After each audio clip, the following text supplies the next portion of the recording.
Hey guys, how's it going? So, yeah,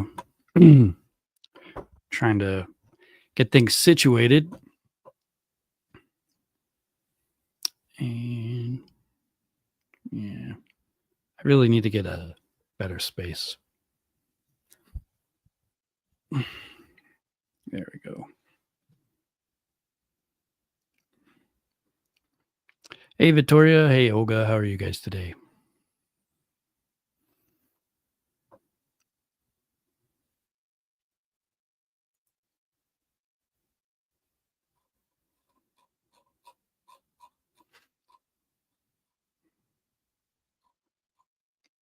So I think I got the stuff added to my channel the way it was supposed to. I forgot I didn't do that yet,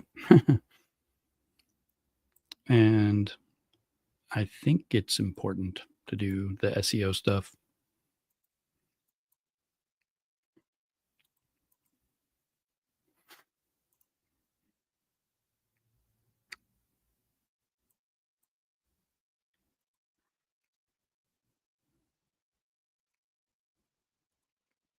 Trying to find.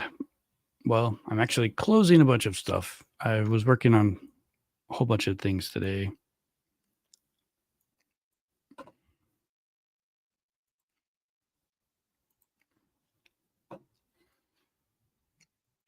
Ah, here we go.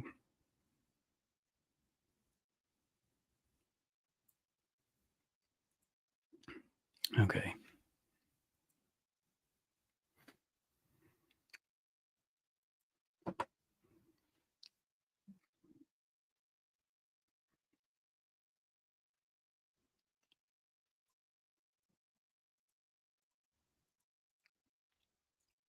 I actually thought, you know, putting 3:05, starting at 3:05, I wouldn't be late.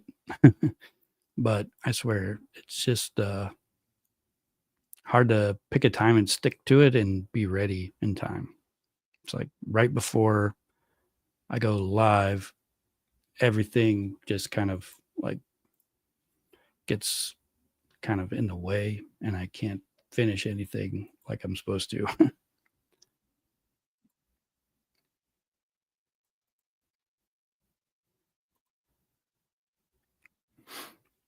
Okay. Hey, Maribel. Hey, Maria. Thanks for stopping in. So you guys want to hear the rest of my versions of what happened on the 111-minute phone call?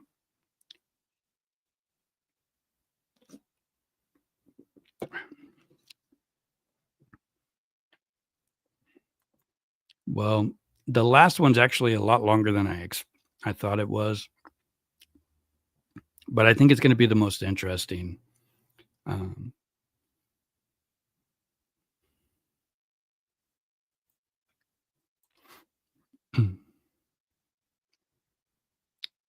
I am using StreamYard again, so I hope it has nothing to do with StreamYard. The idea with using StreamYard is I can actually play some music, I think, while I do this, and add some. Um, sense. Did anybody do anything fun today?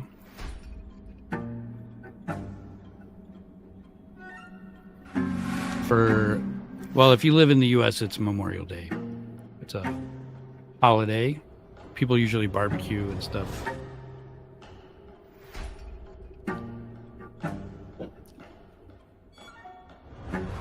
So I'm just kind of waiting to see if a few more people are going to show up.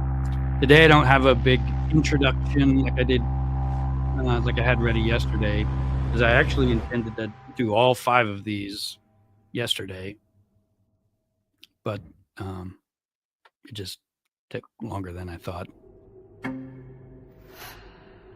That sounds very boring.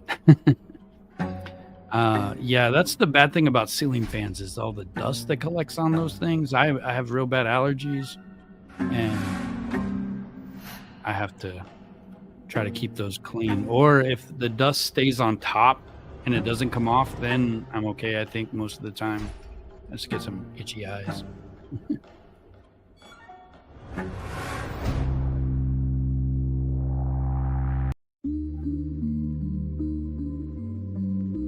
guys like the background music? I don't have to play the music, and I can actually lower it, but I have some on here.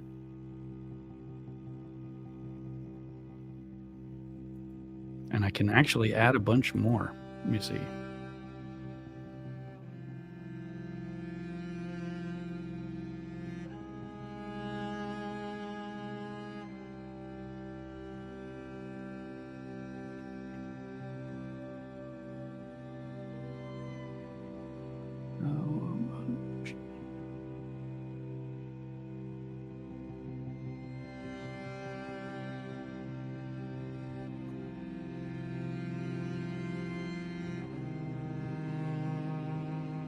There we go.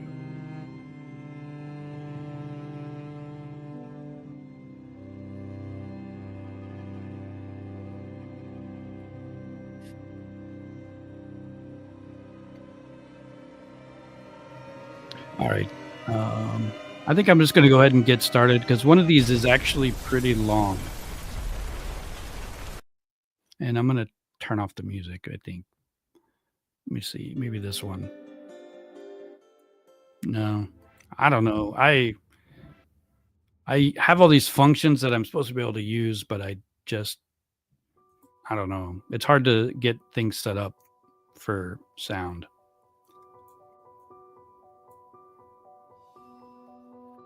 Yeah. I don't know. What do you guys think? Music? No music? Hey, Zawoki. How you doing? So I think you're going to really like this one. If you wait till the end, I think, Zawoki, you're going to like the last one the most. It's going to be interesting. And I got to say, it's kind of long, but I was just like working on it today to kind of like tune up some of the bugs in the story. And it's actually pretty awesome.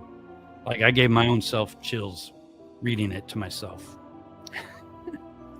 So, hey, Zawoki, thank you for the gifted memberships. Everyone, grab a gifted membership. I do post stuff in my members only community section. I have yet to do that many members only videos, but I have done a couple of them. I'm working on, trying to put some cool stuff together just for my members only. And I know a lot of you guys like my trivia.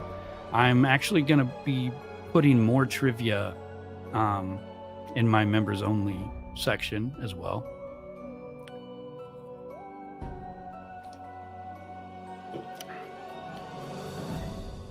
So let's see. Hey, Charlotte. Thanks for joining.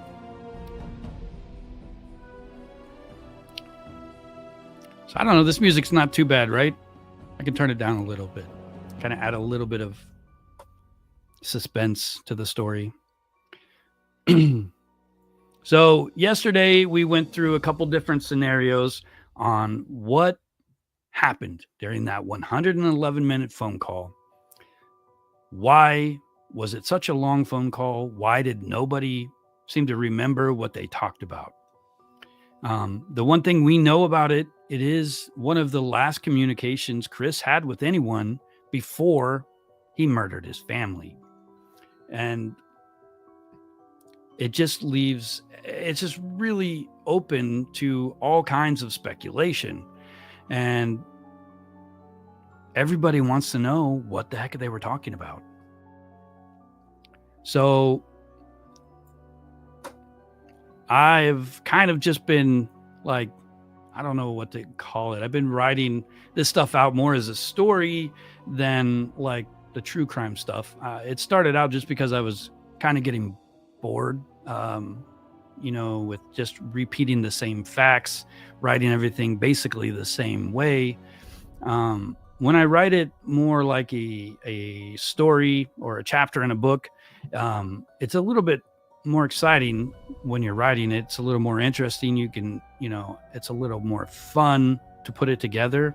But the problem is that this is a real event, and it makes me feel a little uncomfortable putting stuff out there that is just a possibility. It's not necessarily true. All we do know is what happened after this. We don't know what happened during this conversation. It could have been, two people just like listening to silence for 111 minutes. We don't know. But after this happened, we know that, Nichol Kessinger was sort of interviewed at the jail or whatever, wherever they took her. She talked to the police. We found out that she deleted everything off of her phone. And she said that she was just so sickened by what she thought had happened that she just did it. She didn't think about it. But I know most of you don't believe that story. So this version of events is speculation 100%. Okay, guys? But just because it's speculation don't mean that it's not plausible, it's not possible, or something similar could have happened.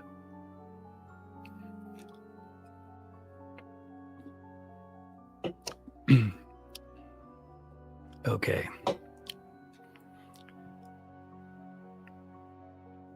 Chris Watts presses the phone to his ear, heart thudding in the quiet darkness of his living room.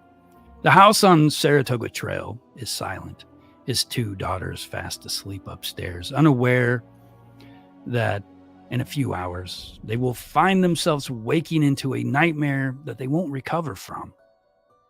A digital clock, its red numbers glare 9:28. Marking the moment, Chris unknowingly stepped onto a psychological tightrope. On the third ring, Nichol Kessinger answers. Her voice comes through softly on the receiver. "Hey, stranger." It's syrupy, playful greeting, the kind that used to make Chris's stomach flutter. It twists his inside with dread. And I do apologize, guys, but I am going to turn off that music. It's just kind of weird. If I could, there we go. Boom. There we go. All right, that's the last pause until I finish.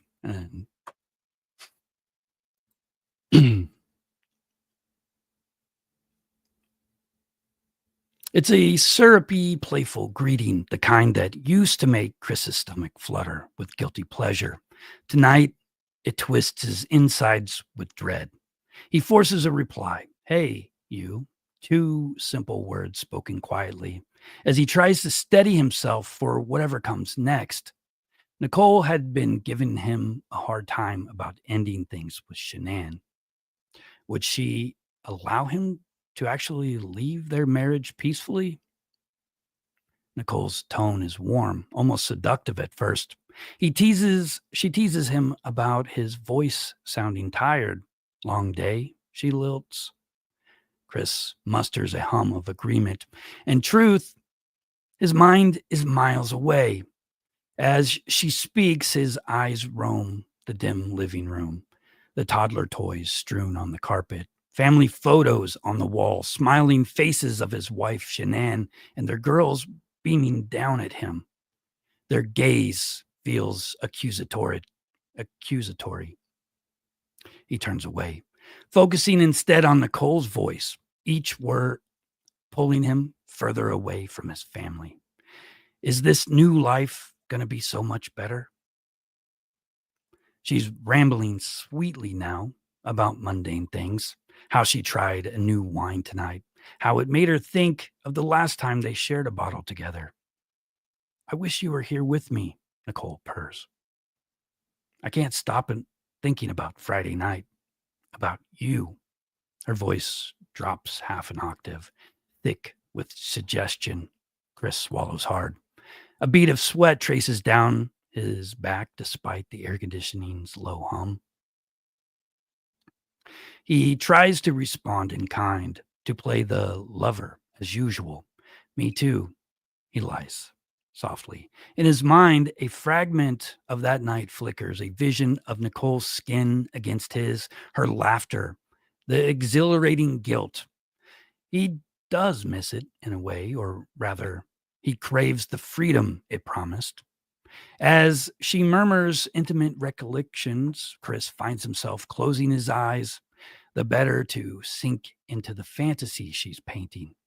Her words are silk, wrapping around his frayed nerves. I can almost feel you here touching me. Remember how good we are together? He feels a tug of desire, a desperate wish to crawl out of his own skin and into the life she offers. For a few minutes, they exist in that shared fantasy. Nicole's breathing grows heavier as she describes what she wants to do to him, the phone crackling softly with whispered detail. Chris's reply comes in hushed, automatic affirmations. His body reacts, but his mind stays curiously detached, observing from a distance, as if he's watching someone else. The old Chris, engaged in this late night seduction, the new Chris, hovering at the edge of an abyss, feels only a hollow ache. Even as she moans softly through the speaker, an intrusive thought cuts through his lust. Shanann will be home in a few hours. He stiffens. Guilt, like a phantom, brushes against him. Chris, are you still there? Nicole asks, noticing his silence. Her tone is lightly confused, a bit wounded. He snaps back. Yeah, I'm here, he says, voice thick. He wipes the damp palm on his shirt. Nicole's playful warmth cools down a degree. There's a pause, then a rustle. Perhaps she's sitting up, sensing something's off. Her next question comes, tentative. What's on your mind? Simple, concerned, but in Chris's ear, it sounds like a challenge. He opens his mouth, uncertain what to say. How can he possibly voice the turmoil roiling inside of him? The fear that has been chewing at him all weekend. He can still taste that fear, bitter as bile. He deflects. I guess I am just tired. A half-truth. He is exhausted. Days of pretending, lying to everyone, have worn him down to a thread. Nicole is quiet a moment. Chris hears the faint buzz of her apartment's fluorescent kitchen light come on, an odd detail that suddenly seems unnaturally loud. In the silence stretches. The tightrope quivers beneath him. Then Nicole's voice returns, different now, sharpened with an edge. So, she's coming home tonight, right? She doesn't say Shanann's name, but she doesn't have to. There's a slight scorn in how she says she. Chris's jaw tightens. He casts a glance at the ceiling as if he could see through it to the bedroom where his wife will soon return. Her flight was delayed, he answers flatly. She won't be home till late. Nicole exhales audibly. Irritation or relief, he's not sure. Delayed, she repeats, of course. Another silence.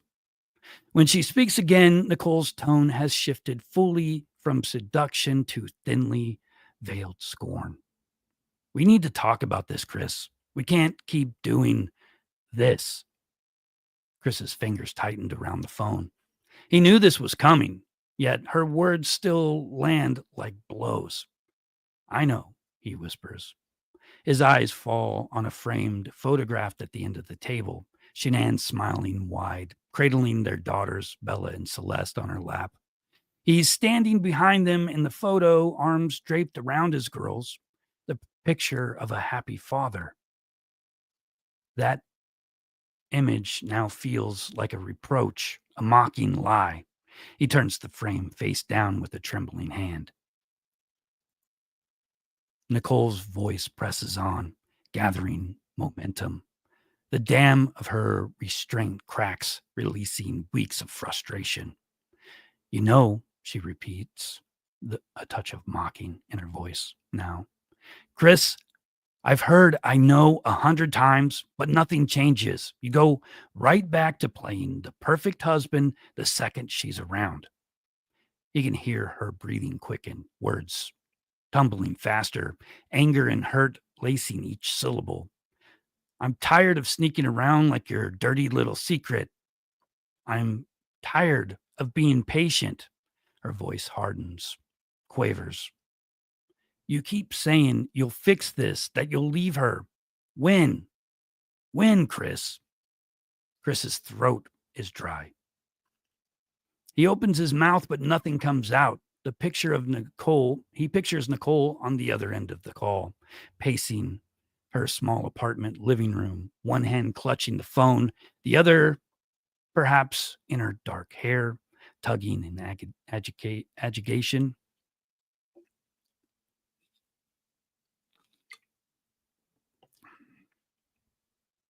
He's seen her work herself up before, eyes flashing between fury and despair. A part of him wilts at the thought. He hates upsetting her. Another part bristles defensively. It's not that simple, he finally says. A fragile protest. His words sound weak, even to him. Nicole seizes on them. Not simple? Chris, she's walking all over you. You sleep in the same bed as someone you don't even love. The word loves comes out spiked with jealousy. Do you even love me? Because I'm starting to wonder if this is just some game to you. He flinches, as if slapped. Nicole, I do. You know I do, he replies, voice pleading now. He stands from the couch, agitated. He propelling him to pace. In the dark living room, he moves like a caged animal, the phone pressed to his ear like a shackle. I'm trying to handle things. Please try to understand. But Nicole barrels on, her emotions swinging wildly. Understand? She snaps. You ask me to understand when you're the one stringing me along. Her voice volume spikes, then suddenly drops into a quivering whisper, as if talking to herself. I'm the other woman. What am I even doing? This is so messed up. Her sudden change in tone yanks Chris's heart in a new direction, from defensive anger to worry. The rope beneath him begins to sway violently. Nikki, hey, I'm sorry, he murmurs, desperate to calm her. I'm going to make this right, I promise. For a moment, only muffled sounds come through. He thinks she might be crying. A spike of panic stabs him. He hates that she's in pain and that he caused it. Everything in his life, it seems, it is spiraling out of control, and he's the cause of everything. He feels a sickening lurch in his stomach. Nicole sniffles, confirming she's fighting tears. When she speaks, her voice has crumbled into despair. I never wanted to hurt anyone, she says, voice thick with emotion. I'm sorry. I'm so sorry I yelled. I don't know, Chris. I'm scared of losing you, scared of this whole situation. A ragged breath. Sometimes I think I'm going crazy. Chris stops pacing. His own eyes sting now in the darkness. He presses his back to the wall, sliding down to sit on the floor, phone clutched tight to his ear. You're not going to lose me, he whispers. Please don't cry. Each of her sobs is like a knife of guilt between his ribs. He should comfort her better, but he's at a loss. I'm here is all he can manage. She lets out a soft, broken laugh between tears, almost mantic, an almost mantic little giggle at the absurdity of it all. God, listen to me. I'm a mess, Nichol says shakily.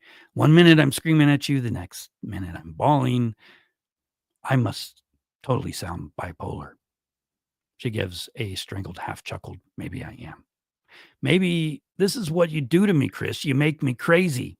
He winces, guilt flushing hot under his skin. No, you're not crazy, he says quickly. This situation is crazy, and I made it that way. And it's true. He's the one who invited this chaos into their lives. He chose to lie, to betray, and now two worlds are colliding with him in the middle, tearing him apart. He runs a hand over his face. What have I done? Nichol hiccups, catching her breath. I just never felt like this before, she says, voice small now. I love you so much and it scares me. I feel like I can't breathe when I think of you back home with her. The words spill out in a rush, like she's confessing a sin. When you hang up tonight, you'll go crawl into bed with her. Do you know how much that kills me?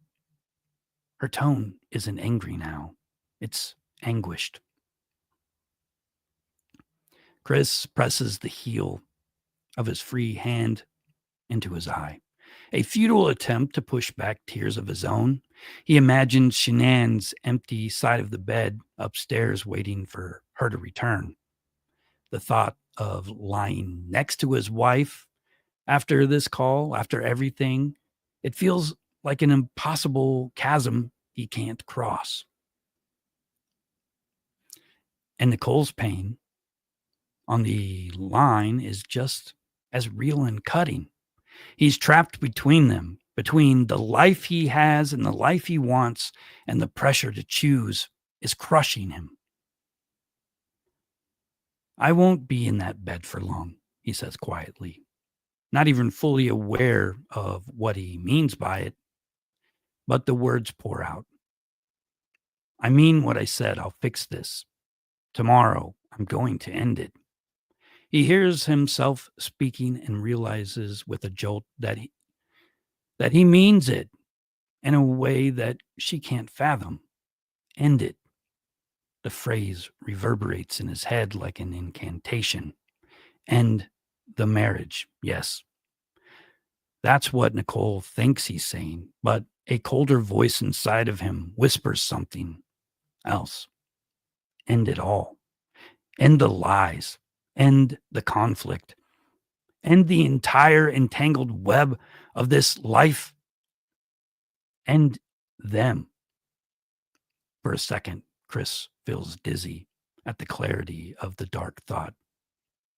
It's as if a door is opened in his mind, revealing a possible escape route he dared not acknowledge until now. A calm, but a terrible calm tiptoes through him.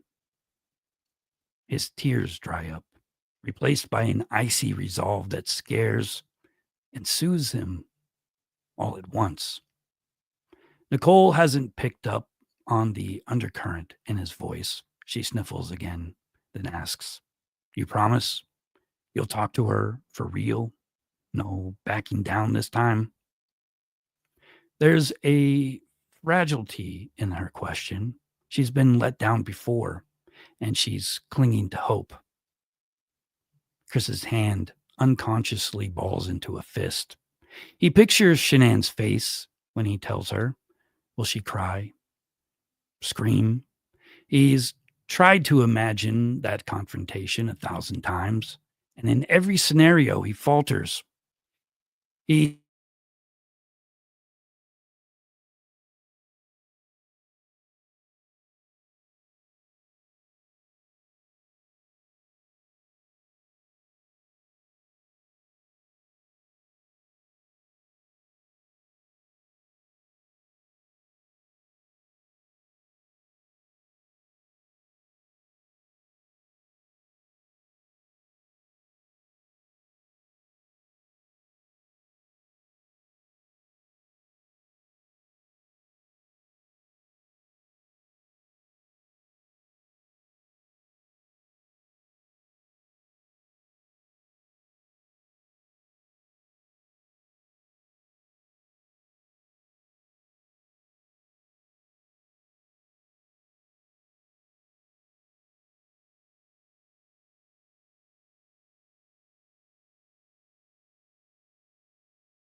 Ah, I look like I'm back.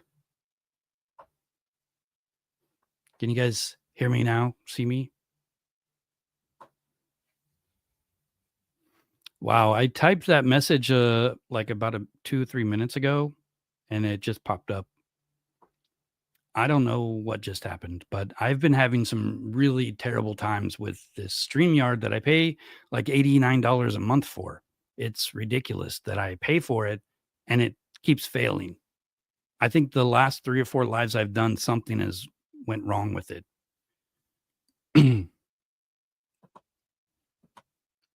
All right. So, where was I? Anybody, know where I left off or where you stopped hearing me at? Because I don't know that I realized it wasn't working for a while.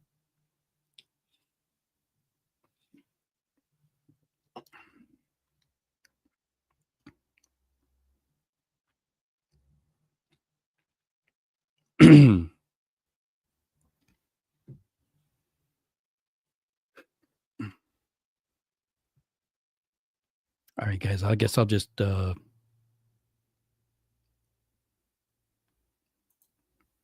Maria, I didn't have issues for the first month or 2 that I've used it. It's just been recently, like, if I'm playing a video through the present option here, it'll just, like, freeze and, like, delete me out of the thing. I think that was a long time ago. Did you guys hear the part where he's, like, actually thinking about the darker thoughts?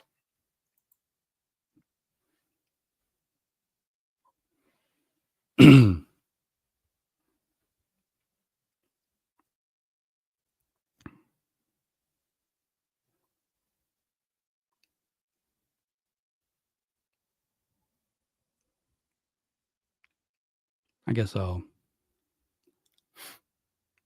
Okay. Well, I'll just start. I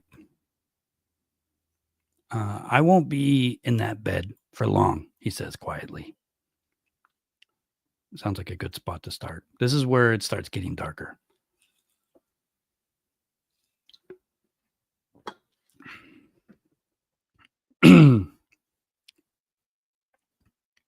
I won't be in that bed for long, he says quietly, not even fully aware of what he means by it yet. But the words pour out. I mean what I said, I'll fix this tomorrow. I'm going to end it. He hears himself speaking and realizes with a jolt that he means it in a way that she can't fathom. End it. The phrase reverberates in his head like an incantation. End the marriage. Yes, that's what Nicole thinks he's saying. But a colder voice inside of him whispers another meaning. End it all. End the lies. End the conflict. End the entire entangled web of his entire current life. End all of them. For a second, Chris feels dizzy at the clarity of that dark thought. It's as if a door has opened in his mind, revealing a possible escape route he dared not acknowledge until right now. A terrible calm tiptoes through him. His tears dry up, replaced by an icy resolve that scares and soothes him all at once. Nicole hasn't picked up on the undercurrent of his voice. She sniffles again and then asks, "You promise? You'll talk to her for real? No backing down?"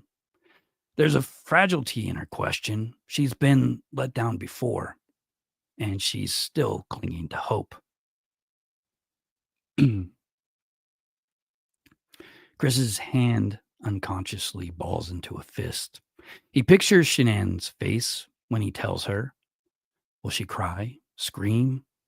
He's tried to imagine that confrontation 1,000 times, and in every scenario, he falters.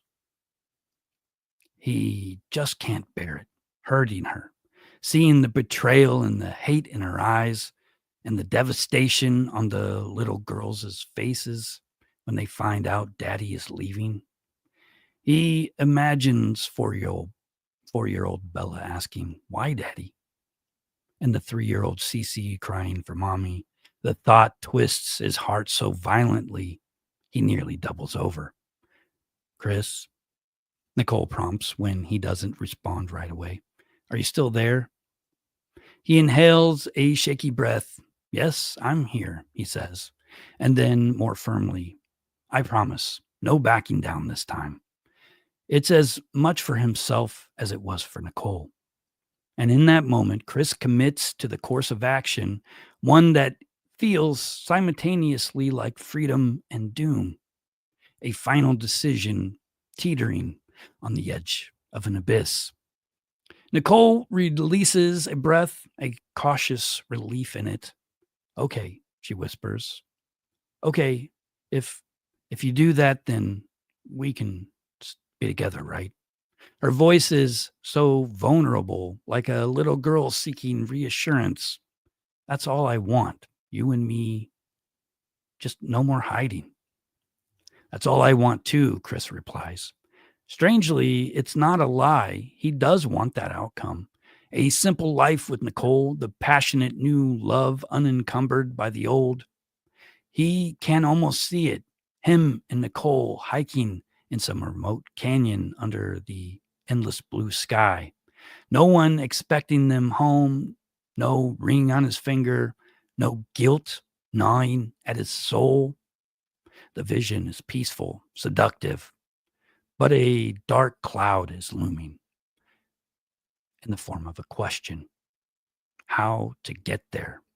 His earlier thought, that one that opened the door in his mind, remains.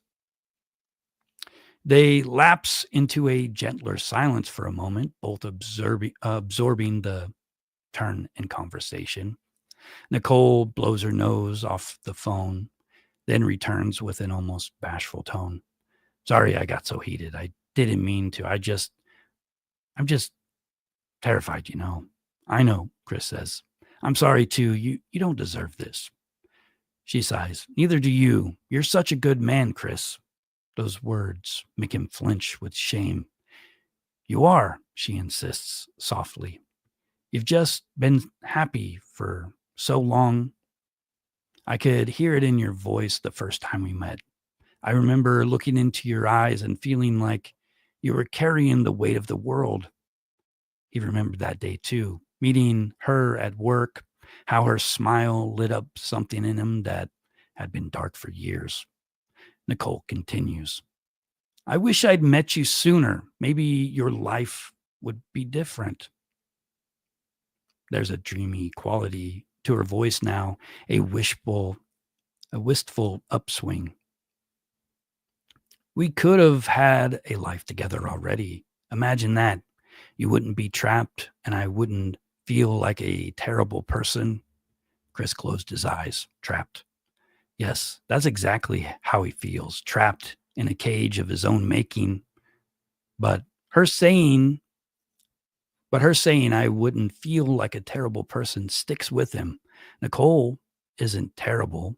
She didn't set out to hurt anyone. She fell in love, and he made promises, explicit or implied, to both women that he can't keep: a husband and a father on one hand, a lover on the other.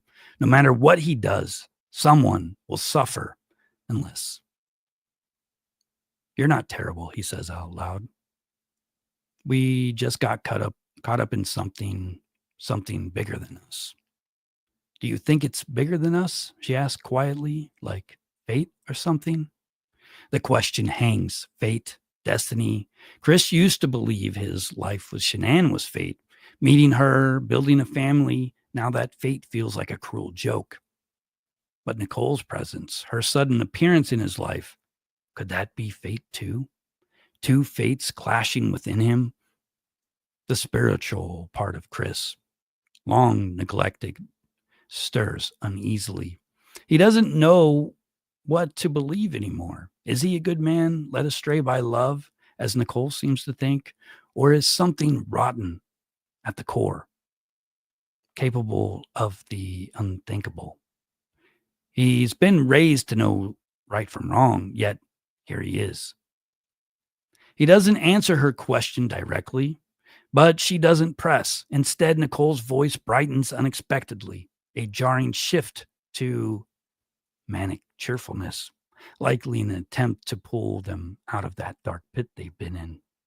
Hey, you remember that hike we talked about, the one in the mountains, just us?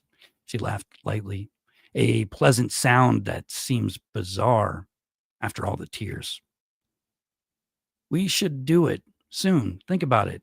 A weekend away, no worries. We could leave everything behind for a couple of days. Chris forces a chuckle. Yeah, that sounds nice. His voice is distant in his mind's eyes. He still sees that open door, the one labeled no worries. Leave everything behind. The one leading to a life with Nichol unfettered. With a chill, he realizes what stepping through that door might entail. There is a cost to freedom, a price in blood that he has until now only flirted with in his most desperate fantasies. His heart thumps harder. Can she hear it? He wonders if the phone picks up the pounding in his chest. Nichol prattles on in that upbeat tone, trying to lighten the mood. We'll get out of Colorado, even just for a bit. Go somewhere nobody knows us. God, I need that. I feel like I'm losing it here. She gives a breathy, nervous laugh. Sometimes I joke that I'll just kidnap you one night, throw you in my car, and drive off into the sunset. How crazy would that be? A joking lilt, but Chris doesn't laugh. Her words echo strangely. Kidnap, drive off. He pictures it, leaving in the dead of night, vanishing from all responsibilities, but no, he couldn't just leave. There are little girls upstairs depending on him, a pregnant wife soon coming through the door. He can't just disappear to be free. He would have to erase his whole entire life for that freedom. The thought slithers back. End it. Erase it. The silence stretches, and Nichol seems to notice her joke fell flat. I'm kidding, she adds softly. I'm sorry, I'm just being weird. She falters, and then her voice takes on a remorseful tone, like a confession. This isn't me, I'm not some homewrecker. I'm not some unstable bitch who yells and cries and laughs all in one breath. I swear I'm not. Chris hears the self-loathing in there. I'm just so lonely when you're not here. I feel like I get you only in stolen moments, and when it's over, I have nothing.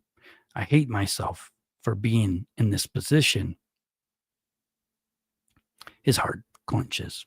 Don't say that, he pleads. Don't hate yourself. If anybody's to blame, it's me. Nichol is quiet. Then she sighs. We're quite the pair, huh? Both of us feeling guilty and miserable, both stuck. She laughs a little bitterly. What a life. Chris's gaze drifts to the window outside. The suburban street is cloaked in midnight stillness. A lone street lamp casts a sickly yellow glow on the sidewalk. In that glow, he notices a moth fluttering desperately against the glass, bumping against again and again in a futile escape. The sight mesmerizes him for a second. The moth and its frantic dance, that's me, he thinks, battering myself to death against this impossible barrier, unless he finds another way out. He checks the clock. It's 10:47. They've been on the phone for over an hour now, but it feels like a lifetime. Time has gone strange, the minutes stretching, folding in this charged conversation. His ear is hot where the phone presses. His hand has gone numb from gripping it so hard.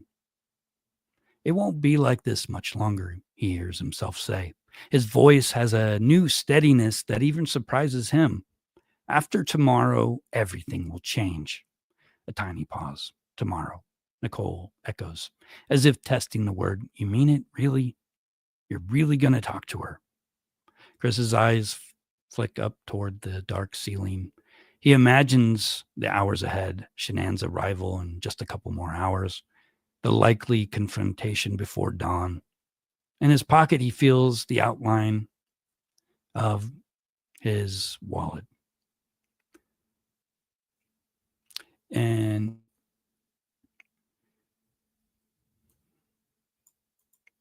then he gets a text message. Sorry, I lost my place. He sees a text message from Shanann on his phone, and it seems as if she thinks something's wrong. How does she know? And he will have to give her an answer one way or another. Yes, he says slowly into the receiver, I'm going to tell her I want a separation. I'll make her understand that it's over. Each word is measured separation, over. The plan is crystallizing in his mind, but not in the way he's implying to Nichol. He almost marvels at how easy the lie comes, a necessary lie, he thinks, to spare Nichol from the horror of his true intent. Nichol lets out a breath of what sounds like relief, maybe even a nervous excitement. Good, she says. That's good. She might be upset, but maybe she already knows it's coming. Maybe it'll be better for both of you. A bitter smile tugs at Chris's lips, unseen. Shanann does suspect. She confronted him about the restaurant charge just the other day, asked if he was seeing someone. He denied it, of course. He lied to Shanann's face as she wept over the possibility of losing him, remembering that moment, that image of Shanann's tear-streaked face in his mind. Something inside Chris twists painfully. She trusted me, and I lied. Guilt surges, followed by a wave of resentment and panic, and that drowns just as fast. If he admits the affair, if he tries to leave, the damage to Shanann will be immense. She'll be heartbroken and furious. There will be screaming, perhaps a fight. She might try to keep the kids from him. She threatened him once that he'd never see them if he left. The thought triggers a spark of anger in his chest. Not anger at her exactly, but at the whole intolerable situation. He feels like a man with a grenade in his hand. The pin is already pulled, and there's no safe place to toss it. Nichol breaks into his reverie. What about the girls? Her voice is tentative, even fearful of the answer. How will they take it? I mean, I hate thinking of them hurt. They're so little. Chris's face clenches so hard it hurts. He has studiously avoided talking about his daughters with Nichol. It's as if acknowledging them would crack the fantasy of their new life together. But now Nichol's concern for them hangs in the air. He notices she sounds guilty mentioning them at all. Perhaps she imagines herself partially responsible for the pain that they're going to feel. He stills himself and replies in a tone that comes out eerily calm. The girls won't suffer, I promise. The words are gentle, almost soothing, but inside Chris's head, they resound with a dark double meaning that sends chill down his own spine. They won't suffer. I'll make sure of that. On the line, Nichol releases a small sigh. You're such a good dad, she whispers. I know you'll do what's right for them. Good dad. The label feels like poison on Chris's tongue. A good father would never put his children in this position to begin with. A good father would never even think of the things he's thinking right now. His eyes burn with tears that he doesn't let fall. To hide the sudden tremor in his voice, he murmurs a quick, Nichol's exhaustion seeps through now. The emotional roller coaster is taking its toll. It's late, she says softly. You should try to rest. You have a big day tomorrow. A big day. The phrase lands heavily. Chris slowly rises from the floor, every muscle aching from the tension. Yeah, he says, moving to the kitchen in the dark. He doesn't bother to turn on the light. He knows the house by feel. In the kitchen, he stares out into the night through the window above the sink. The reflection, his reflection, stares back. A pale ghost of a man, eyes hollow, face drawn. He hardly recognizes himself. He realizes Nichol is waiting for him to speak, perhaps expecting some reassurance or final affection before they hang up. She is quiet on the line, but he hears a faint tremble in her breathing. Chris summons some tenderness into his voice. "Thank you, Nikki, for understanding," he says, "and for sticking with me through this." The words are true despite everything. He is grateful, grateful that someone sees something in him worth loving, even as he stands on the verge of an unforgivable deed. Nichol's reply is gentle. "I love you, Chris." It's the first time tonight she said it outright. It lands softly like a feather on raw skin. He shuts his eyes. He can picture her face, earnest and hopeful and puffy from crying. She really has no idea what storms her words have stirred inside of him. In Nichol's mind, tomorrow he'll take the same normal route, confess to his wife, initiate a separation, begin the difficult but ordinary task of divorce. Painful, yes, but mundane. Nichol likely imagines a future where, after some months of turmoil, they will emerge together, free to love openly. But Chris, staring at his own haunted reflection, sees a different tomorrow. In his mind, he glimpses flashes of horror, Shanann's face contorted in shock and fear, small hands, Bella's, Celeste's, reaching for him in confusion, then fading away. He shudders, forcing the images back. Not now. Not yet. "I love you too," he finally says into the phone, voice hollow but resolute. It's the first time he's spoken those words tonight, and he knows that he actually means them. He does love Nichol, or at least this version of himself loves her. And to keep that love, to fully be that version of himself, he realizes that he is prepared to do anything, even the unthinkable.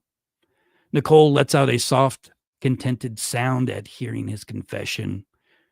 "We'll get through this," she says, a tired optimism returning. "Call me tomorrow, okay? After you talk to her, because I'll be worried." "I will," Chris lies quietly. Perhaps he even believes it in the moment that some part of him will survive the next 24 hours and be able to call her again, to hear her voice when all is said and done. They linger a few moments more, neither wanting to be the first to hang up.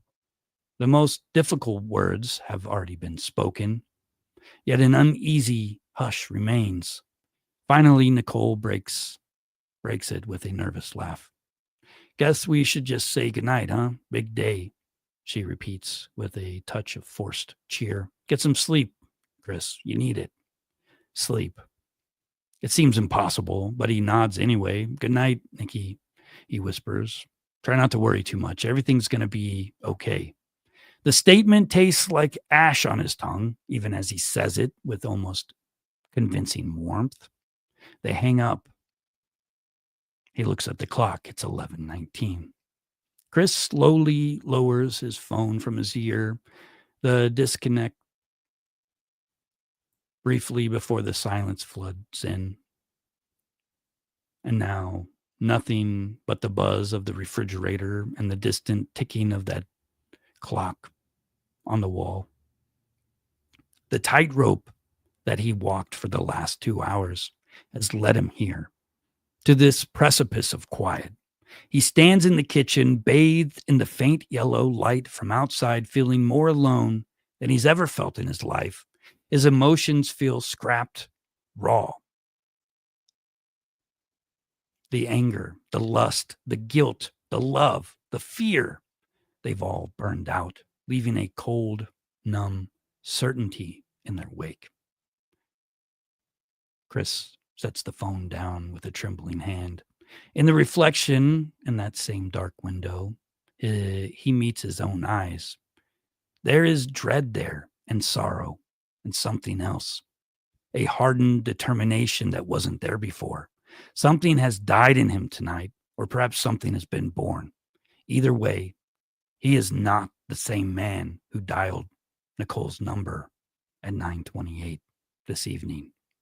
Upstairs, a floorboard creaks. One of the girls is stirring in her sleep, or perhaps just settling, or perhaps it's just the settling of the house.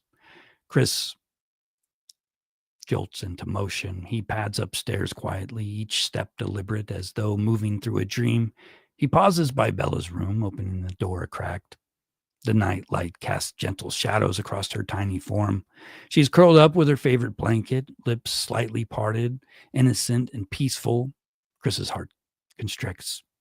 They won't suffer, he repeats to himself under his breath. The promise from earlier, now a macabre mantra. In the doorway, he sways, overwhelmed by the surge of emotion, love and despair twisted together. A tear finally escapes, rolling down his cheek. If there were any other way. But in his unraveling mind, every path is blocked except the darkest one. He tells himself it's better this way, better to swiftly end their pain than to let it fester through the brutal divorce and broken family. It is a twisted, monstrous justification, and yet in this moment, it feels almost merciful in its finality. Chris drifts over to Celeste. Little Cece is sprawled on her back, a plush unicorn tucked under one arm. She makes a soft sigh in her sleep, oblivious to the nightmare that's about to descend on her. Chris bites down on his knuckle to stifle a sob.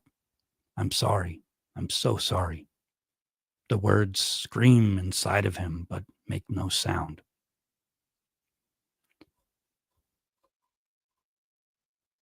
Finally, he enters the master bedroom. The bed is still empty, neatly made on Shanann's side. Pillows undisturbed. In a couple of hours, she will be home. She will slip into that bed, perhaps reach out to touch him in the dark, seeking the comfort of her husband after a week apart. Perhaps she will whisper, Chris, are you awake? We need to talk. Perhaps she will sense, even half asleep, the terrible resolve coiled within him. Chris sits on the edge of the bed and buries his face in his hands. A yawning chasm of dread opens in his stomach, but above it, his mind floats strangely calm, almost detached. He feels as though he stepped outside of himself, watching a tragic play unfold from high above. A man sits in a dark bedroom, waiting to destroy everything he once held dear. How did it come to this?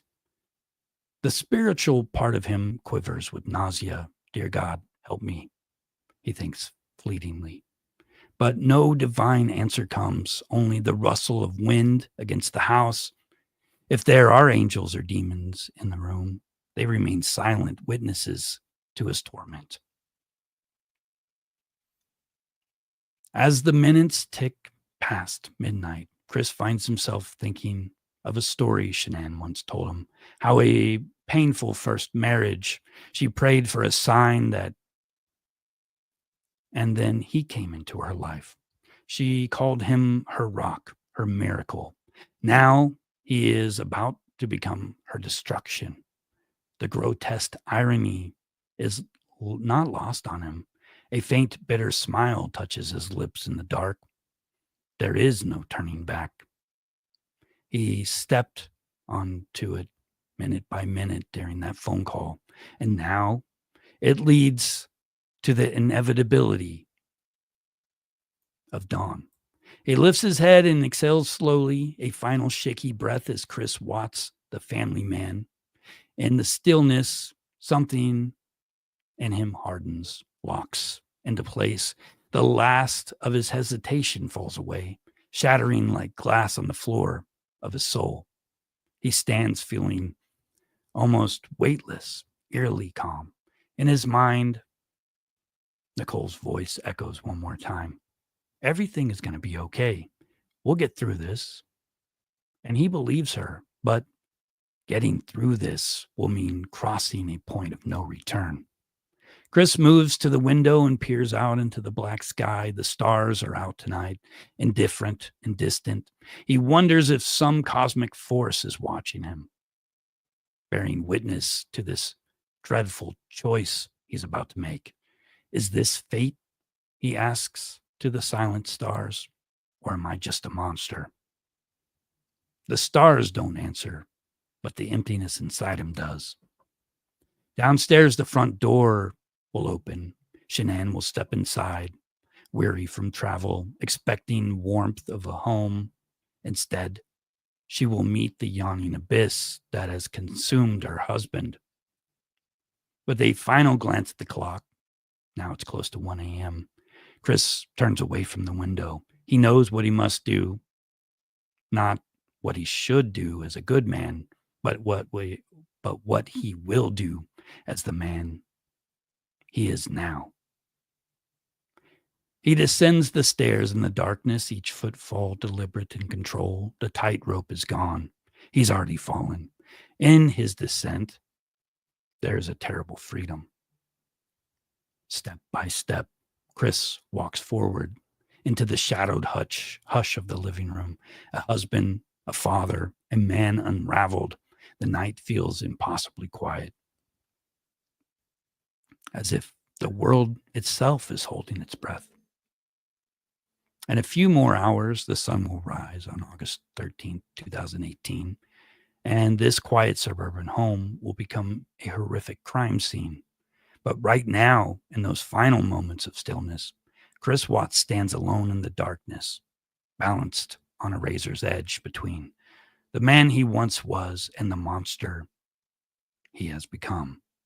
The last echoes of Nichole's voice fade from his mind, and only his own hollow breath remains.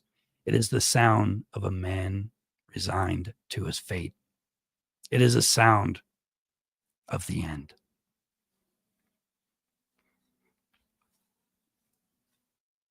What do you guys think?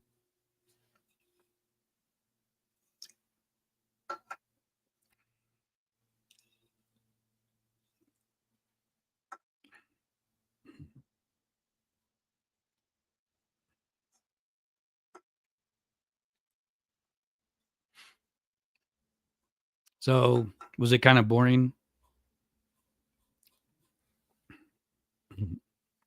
Thanks, Maribel. I'm glad you liked it. It's actually, I don't know, it's kind of hard to write that kind of stuff. Yeah, I mean, you just really got to think about it. But I had another version of this where they had a fight on the phone. I was trying to make it sound like Nichol Kessinger was more bipolar. But, in her defense, I don't know if she actually is. I only know that Chris mentioned it one time. But, something happened in Chris that caused him to do this. Was it that phone call? I don't know. But I do know that he did it, and that he was, up until then, by all accounts, just a normal guy.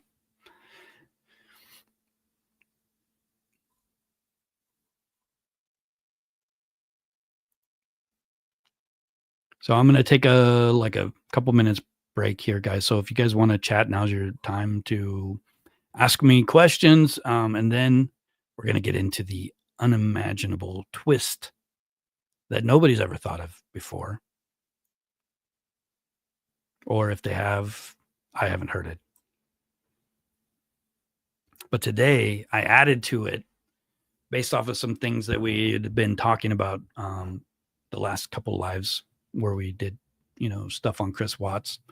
A couple of things like popped out in my head. And so I just thought, well, you know what, this might be a good time to put this detail in. And then it turned into this really cool story. If it was fiction, it would be cool. And I don't know. You just have to see. Yeah, it's so weird. When I think of Chris Watts, I always imagine him lying on the front porch, lying to the reporters. Um, he he just lies, and it just drives me crazy to think that he can do that with a straight face, and it makes it hard for me to believe that he's ever been a normal person if he can lie like that. I can understand the lying of an affair. He's not the first guy to ever have an affair. Like, it's bad, but is it like, it doesn't require somebody to go to jail unless there's some physical altercation, right? I mean, it's forgivable in most cases. I mean, you can recover from an affair. Marriages survive those things. And if they don't, sometimes the people who are involved in those marriages end up with a better, happier life with somebody else, both of them. There's all kinds of scenarios that can play out in such a situation. Um, but Nicole should have known better, because the truth is that in most instances, the person who's married doesn't leave the marriage. It's almost guaranteed, I think. Mhm.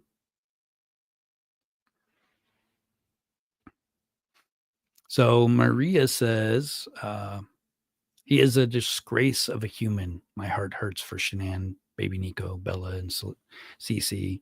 I pray for their full justice so they can rest in peace. Yeah. Um, Licia says, I have a really hard time believing he did all of it by himself. Yeah, it is hard to believe. Um,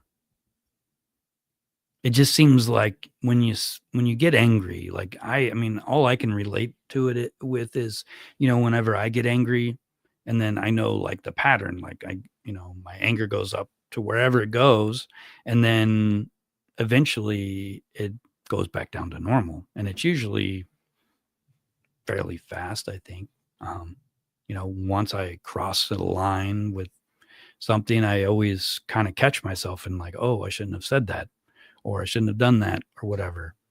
Why didn't Chris do that? You know, I don't know. He says he wasn't suicidal, but maybe he had actually planned to end his own life. He just couldn't say it out loud. Um, it's just unimaginable that a parent could do that to their own child. It just really, really eats away at me, and I think it does for a lot of people. And that's, you know, kind of why we end up talking about this phone call, and why we speculate on, was somebody else involved? Because, just one person, is that enough punishment to take care of 4 lives? Uh, it doesn't seem, the math doesn't add up, especially when Chris gets to live out a life. It might not be a great life, but he's alive. He, has a tomorrow, or at least he expects one, right?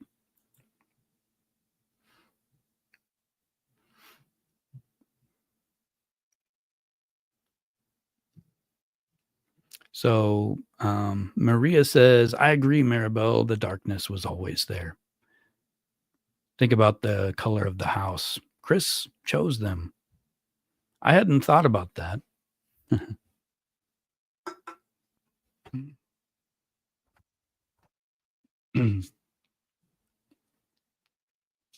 So yesterday I had a good intro for all of this, and um, I had like little sections to talk about them afterwards, set up already. But because I kind of like split it up into 2 live streams, I lost all of that extra fun stuff that I had for the first version.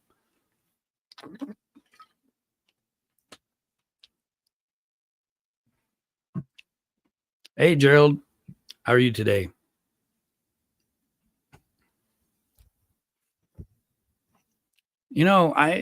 I guess that's a good point. Can somebody be too narcissistic to consider, ending their own life?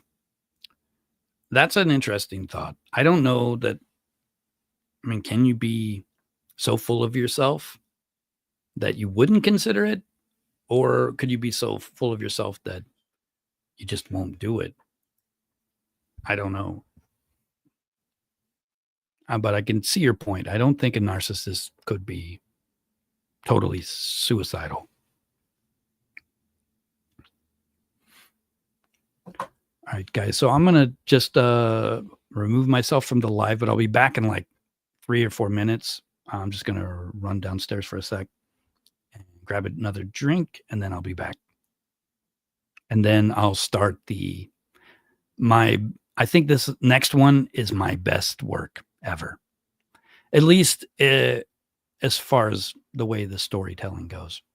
I don't know. We'll just have to see. If you guys hate it, then I'm sorry, but I don't know. I think a lot of you are gonna love it just because it kind of covers all those things that people don't talk about very much, but they do talk about them. And I added some realism to it to make it more realistic. Uh, and we'll just have to see. But I'll be back in just a sec. Okay.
Hey guys. So I'm back.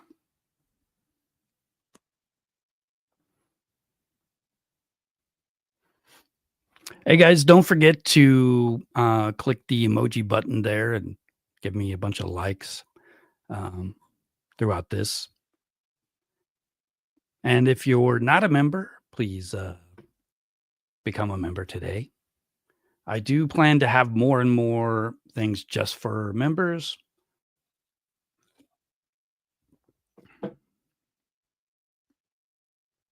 All right.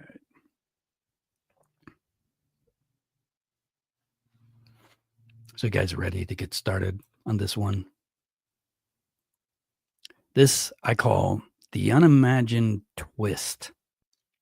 Um,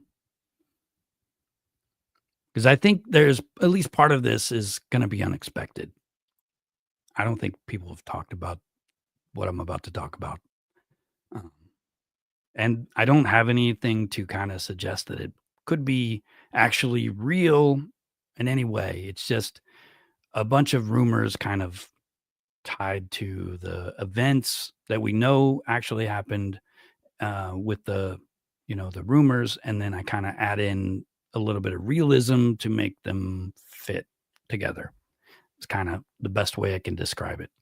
This is based on a true story and based on the fact that we don't know what happened during that 111-minute phone call. All we know is that Nichol Kessinger says, "Oh, I don't remember what we talked about." Think about the last person you talked to on the phone and then try to ask yourself what you talked about. You'll probably remember the basic, right? I mean, I do.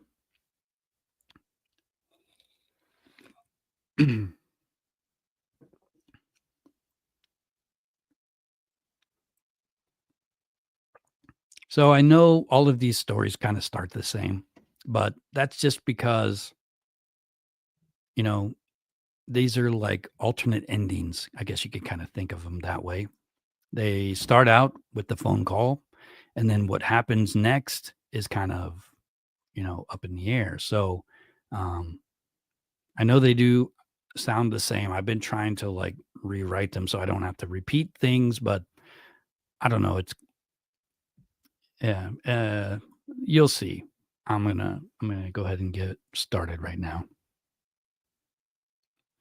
Yeah, just wait till you hear the unimagined twist is what I called it. Yeah, the unimaginable twist is a good title also.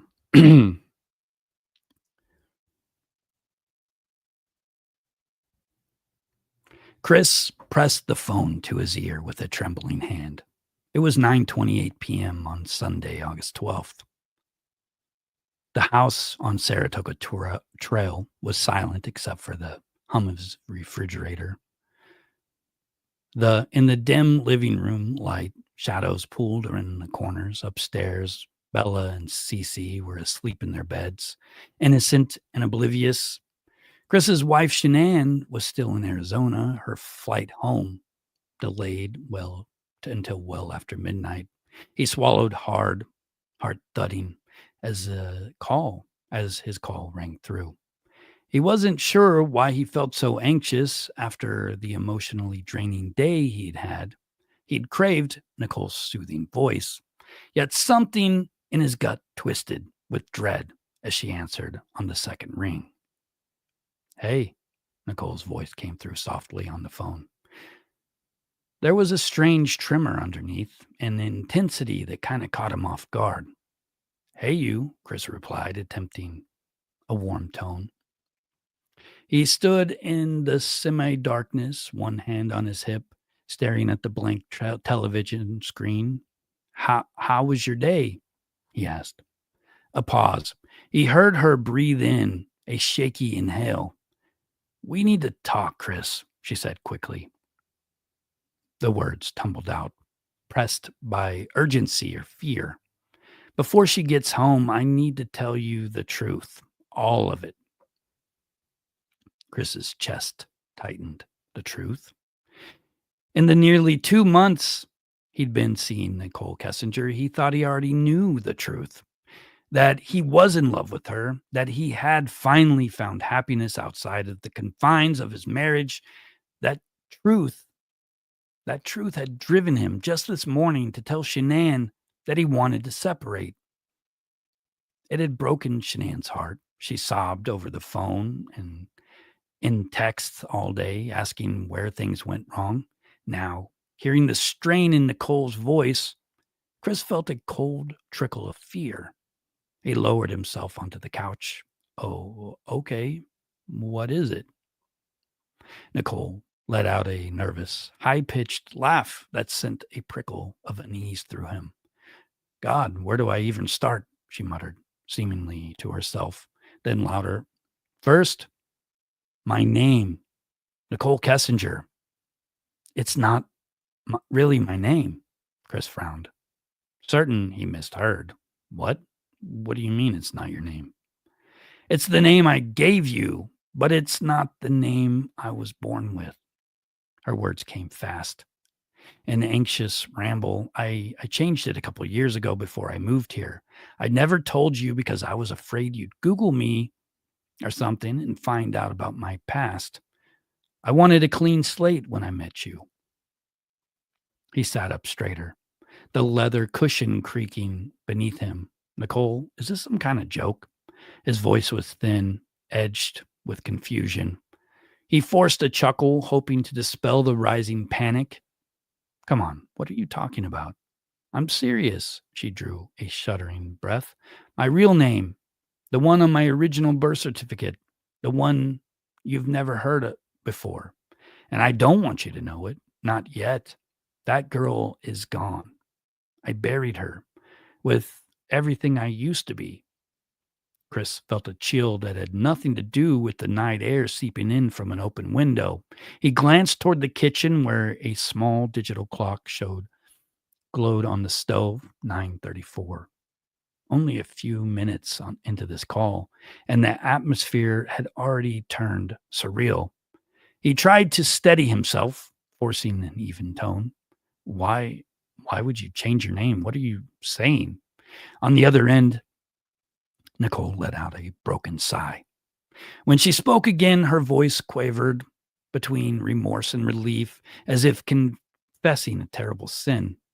I haven't been honest with you about anything, Chris. Not how we met or why I'm in your life at all.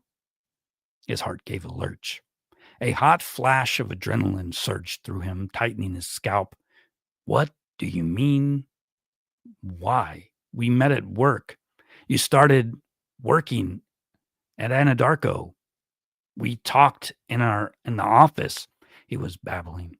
The mundane memory of their first encounter, her shy smile in the doorway of his office, suddenly felt like a trap door opening beneath him.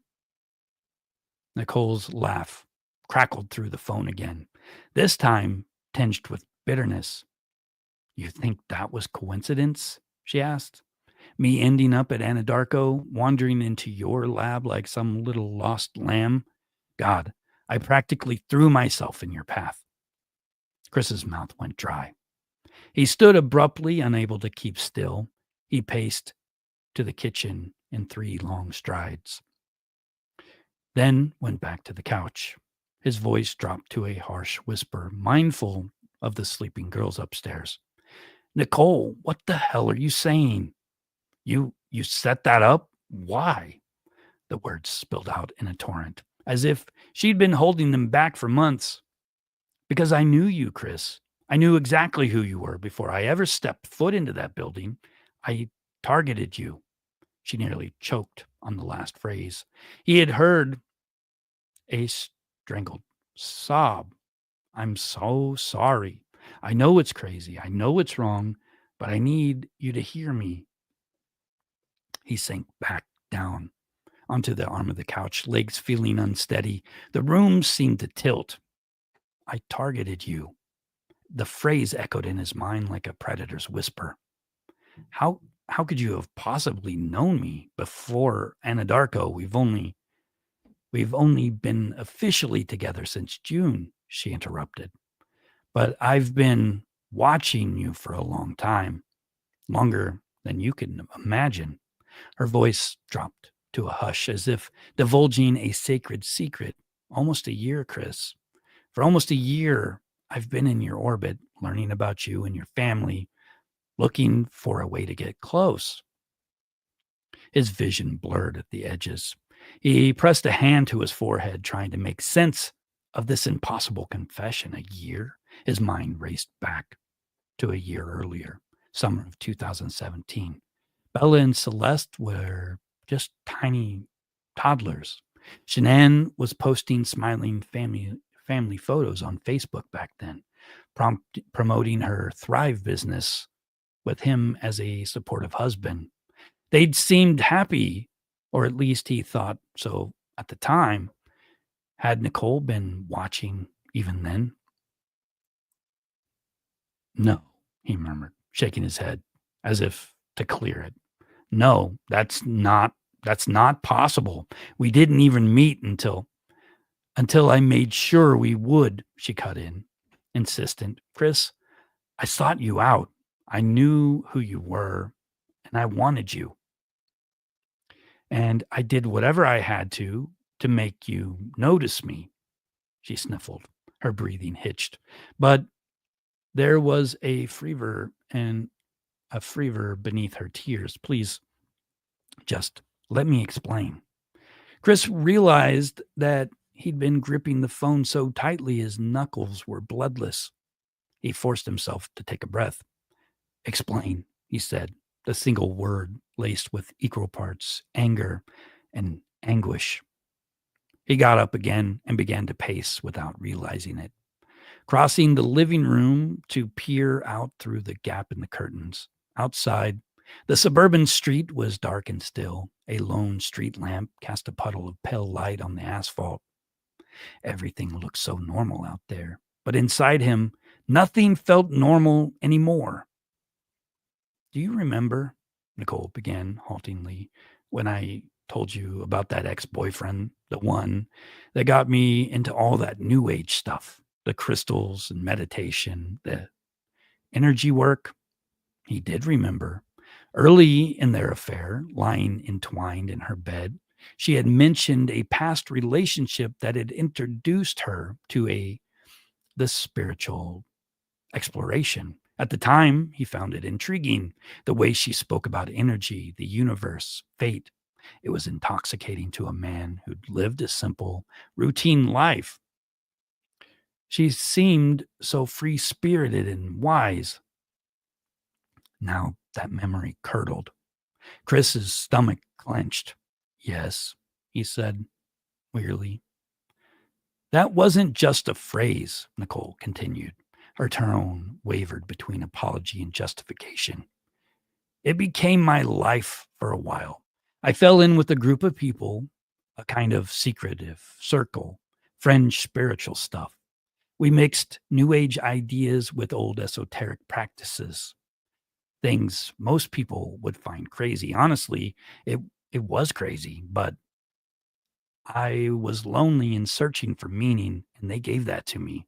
At least I thought they did. Chris leaned against the wall. Feeling the cool surface steady him, he realized he was sweating. A trickle ran down the back of his neck.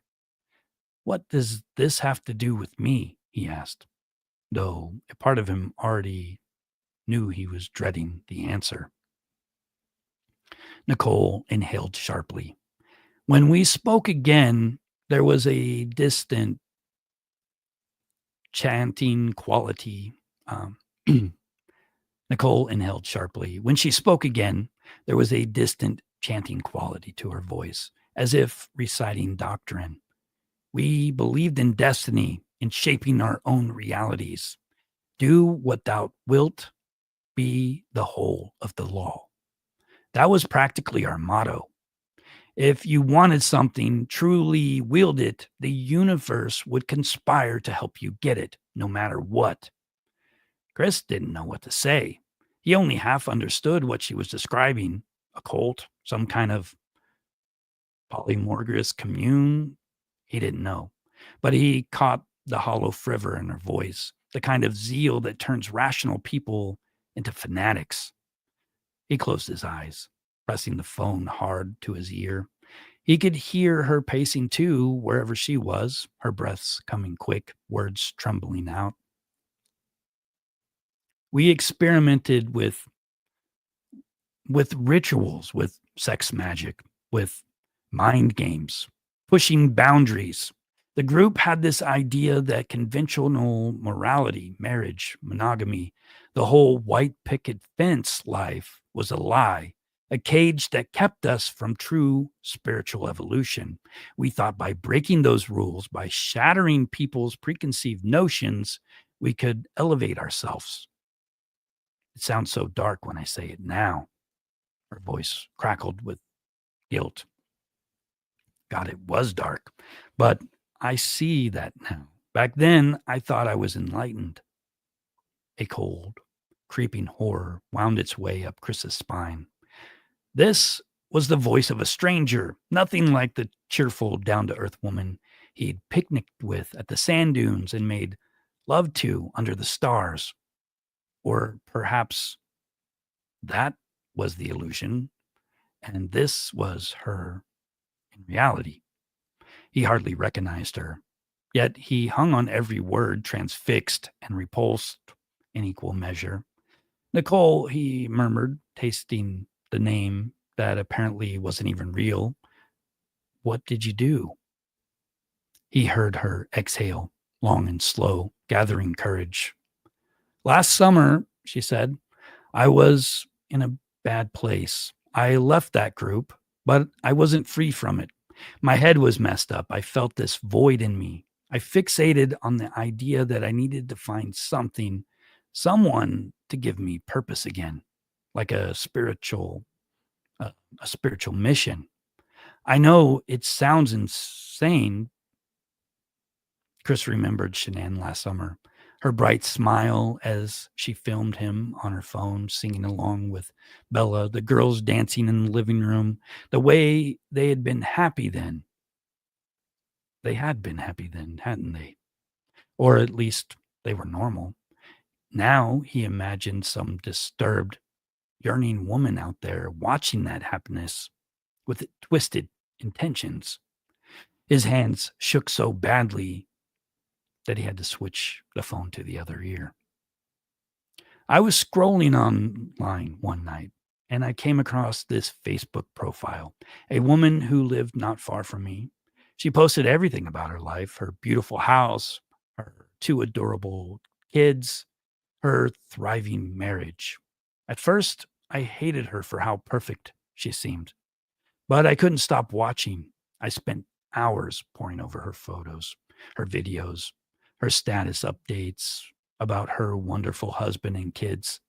I I became obsessed. And that woman was Shanann, your wife. Chris's breath caught.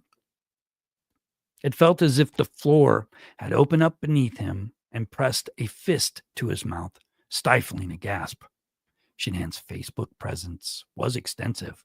She often joked she lived online for her business. She had thousands of acquaintances across the country through her work, sharing videos of family life as part of her persona.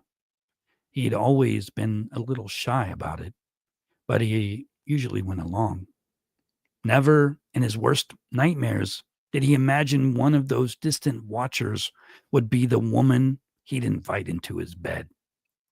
You knew Shanann's name before meeting me? He asked, incredulous. It sounded absurd out loud, like some conspiracy theory, but there was no rumor in Nichol's reply. Yes, a pause, then a hiccup of a sob. Chris, I looked you up too. I knew your name, your face. I knew your kid's name. I even knew Shanann was pregnant before. She stopped herself. A sharp noise escaped him, half grunt, half cry. Before I even told you, he finished hollowly. Bile rose in his throat as realization dawned. Nichol had likely known about his unborn son, Nico, while pretending to be surprised he hadn't mentioned his wife was expecting. A memory from just weeks ago flashed. Nichol asking casually over dinner if he wanted more kids, and he evaded, feeling uneasy. Now he understood why. She was testing him, already knowing the truth. He felt sick, the phone trembling against his ear. From upstairs came a small creak, perhaps one of the girls rolling over in bed. Chris forced himself to lower his voice, which had risen in anger. "So you've been stalking us," he whispered harshly. "My family, this whole damn time." "I preferred to say studying," Nichol answered weakly. Immediately, she backpedaled at his silence. "Okay, yes, I was stalking. I know it sounds horrible. I'm not proud of it." Her words stumbled out faster, pleading for understanding. "When I first saw you in pictures, in Shanann's videos, I felt this pull, like fate was pointing right at you and saying that man is meant to be yours. And it was like a voice in my head that I couldn't silence. I tried to ignore it, but then I started actually going out, trying to catch a glimpse of you in real life. I went to that big grocery store off of Highway 52 many Saturdays, hoping I'd see you and Shanann shopping with the kids. And I did see you once."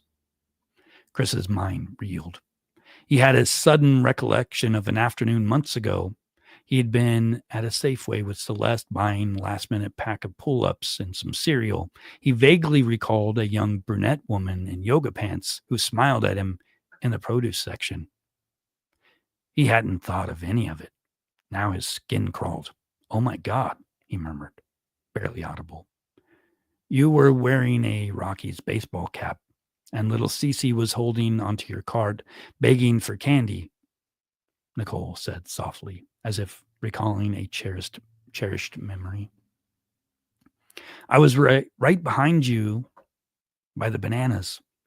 You you handed her a small lollipop to quiet her, and I remember thinking, he's such a good father. It made me ache inside." Her voice shifted, low and throaty with emotion. "I wanted to be part of that world so badly, Chris. I can't explain it, but at that moment I felt sure you were meant for me, that I could love those girls like my own, that maybe I was supposed to steal you away." A sound of disgust rose in Chris's throat. He clamped a hand over his mouth, teeth digging in, clenching in his mouth. A wave of nausea rippled through him as Nichol's confession flowed on. She was speaking faster now, words spilling out like blood from an open wound. "I know it's sick. I know it," she cried. "After that day, I started driving by your house sometimes, just late at night or in the early morning before work. I memorized your routine, the turquoise front door with the wreath, and the way you always took the girls to daycare at 7:30 sharp. I even learned Shanann's schedule when she'd be out of town for business trips." Chris's blood ran cold. She'd been on his street, maybe even parked outside his house, watching. He whirled toward the front window, half expecting to see her car lurking outside right now in the darkness. But the street was empty. Still, the idea of her prowling around, a phantom intruder in their lives, made his skin crawl. He suddenly remembered Shanann mentioning a few times that year that she felt like somebody had been around the house, like when the porch flowers were disturbed or the gate was left open. He'd brushed off he brushed it off as neighborhood kids or the wind. Now he wondered if it had been Nichol, if she was present. "I deliberately applied for the contract job with with your company," Nichol was saying, her tone shifting to something more proud, then collapsing back to shame. "I lied on my resume to get that placement. I knew if I could meet you face to face, I could make you notice me. All those weeks learning about you, I knew exactly what to say, how to appear. I pretended to be this chill, sweet girl who stumbled into your office by accident, but I wasn't that girl at all." Her breath hitched. You need to know that was all an act to win you. Chris braced one hand against the wall. The room was swaying, or maybe it was him, his throat so tight it hurt to swallow. He realized he hadn't said anything in a while. He'd been mute, absorbing blow after blow. His silence must have been deafening to her, because she suddenly burst out in panic. Say something. Please, Chris, please don't hate me. I never wanted to hurt you. He forced words out, though they sounded hollow and distant, even to his own ears. I don't even know what is going on right now. He almost dropped the phone. Who are you? Do you even exist at all? His whisper was fierce, full of despair. I'm still me, Nichol insisted, crying on the phone now. The girl who loves cars and nature and kinky sex and all the things I shared with you, that was me. Just not all of me. Part of me is messed up, I admit. But the way I fell for you, that was real. I didn't fake the feelings, Chris. He squeezed his eyes shut, a tremor passing through him. The image of her smiling, sun-kissed face at the sand dunes just a few weeks ago flickered into his mind. She seemed so genuine then, laughing as she jumped into his arms. Now it felt like he'd been loving a ghost, a fabrication. A swell of anger finally broke through his shock. You lied to me every single day. I had to, she sobbed. If I had told you the truth, you wouldn't have wanted to talk to me. You never would have given us a chance, and I needed you.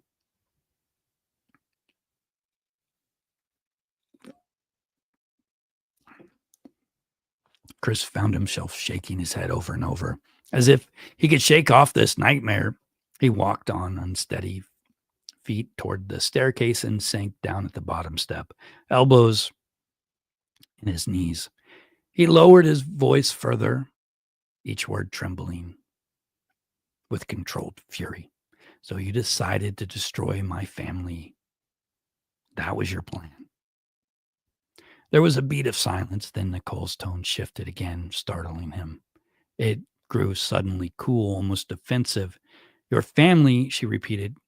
Chris, you told me how unhappy you were, how Shanann bossed you around, how you felt like a ghost in your own house.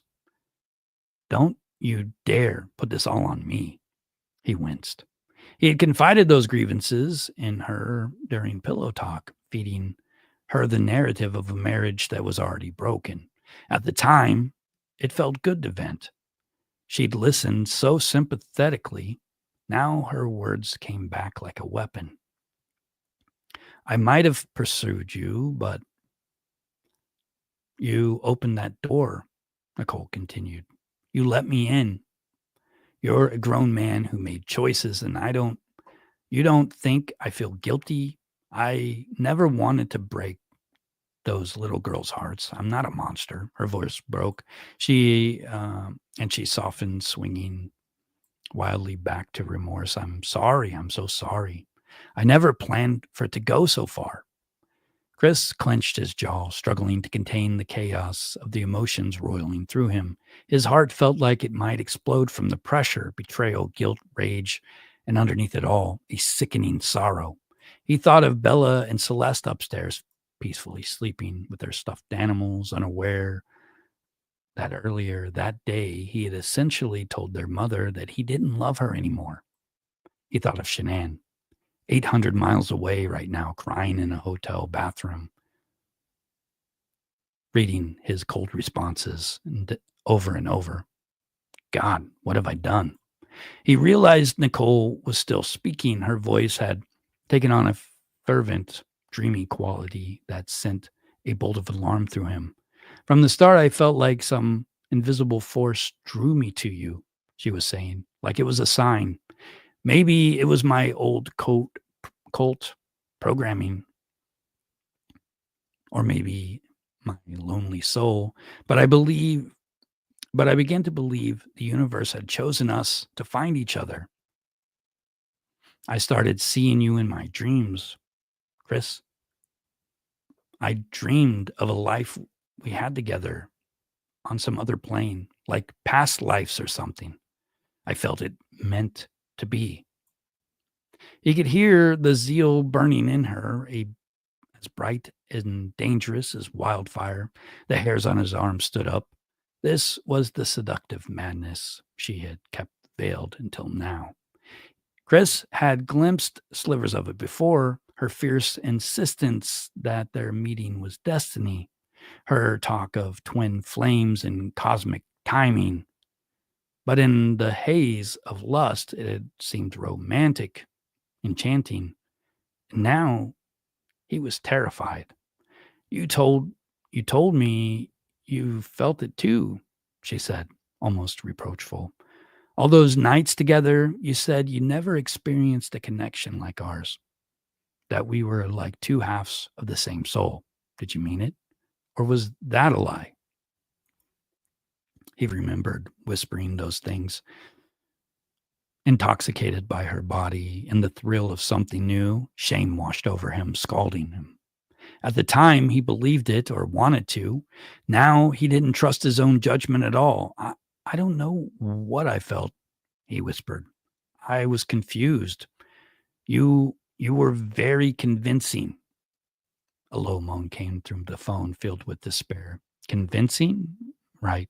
I'm just a manipulator to you now. The wicked witch who tricked this poor Chris Watts out of his boring fairy tale life. She gave a short, diversive sob. Maybe I deserve that, but you should know I didn't do this on a whim. It wasn't a game to me, not entirely. It was more like a mission, like I was called to do it. He felt a sudden pulse of anger. Stop it, he hissed. Just stop it. Do you even hear yourself?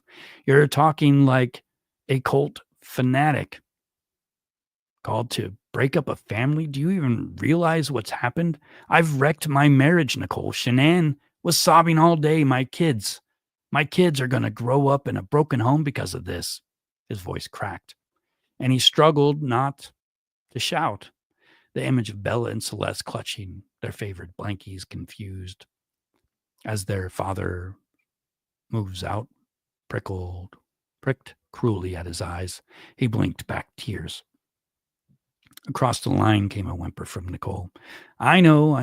I feel horrible about them. I do. Those sweet girls. I never wanted to hurt them. I thought maybe if you and I were together, we could still make sure they were loved and that they had a good life, even if you ripped them away from their mother.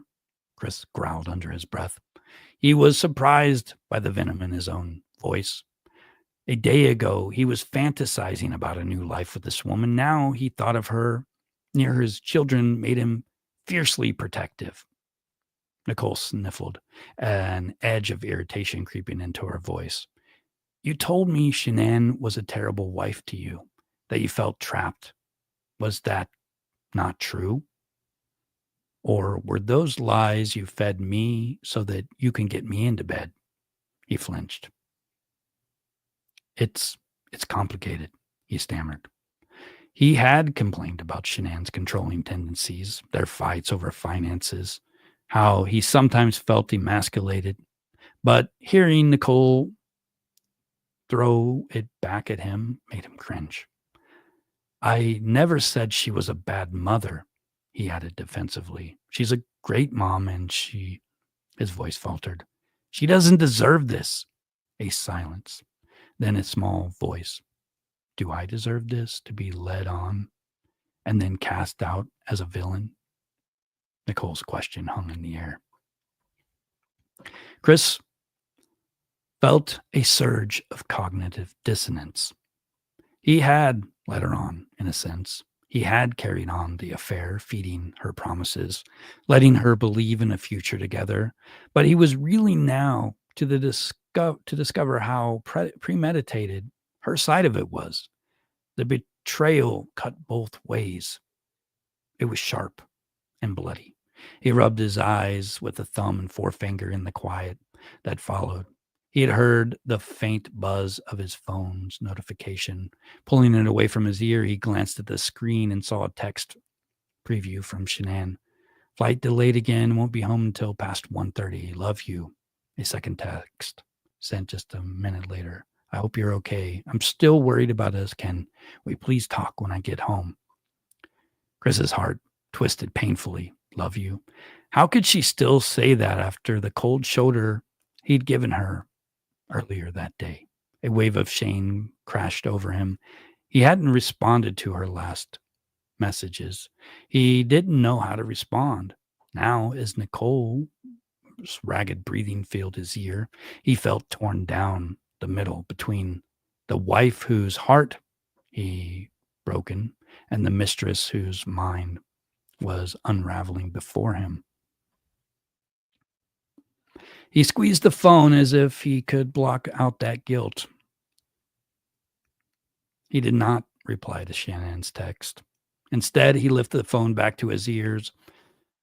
His voice came out dull, exhausted. I don't know what you want me to say, Nichol. She was quiet for a moment. When she spoke again, her tone was strangely calm, even as it trembled. I want you to understand me, even if you hate me after. I need you to understand why I did it. Chris closed his eyes, leaning his head against the stair railing. How long had they been on the phone now? He glanced at his watch. It was just after 10:15. The call had been going on for nearly an hour, yet he sensed she was not finished, like a dam had broken and everything behind it was beginning to spill out. Try to make me understand.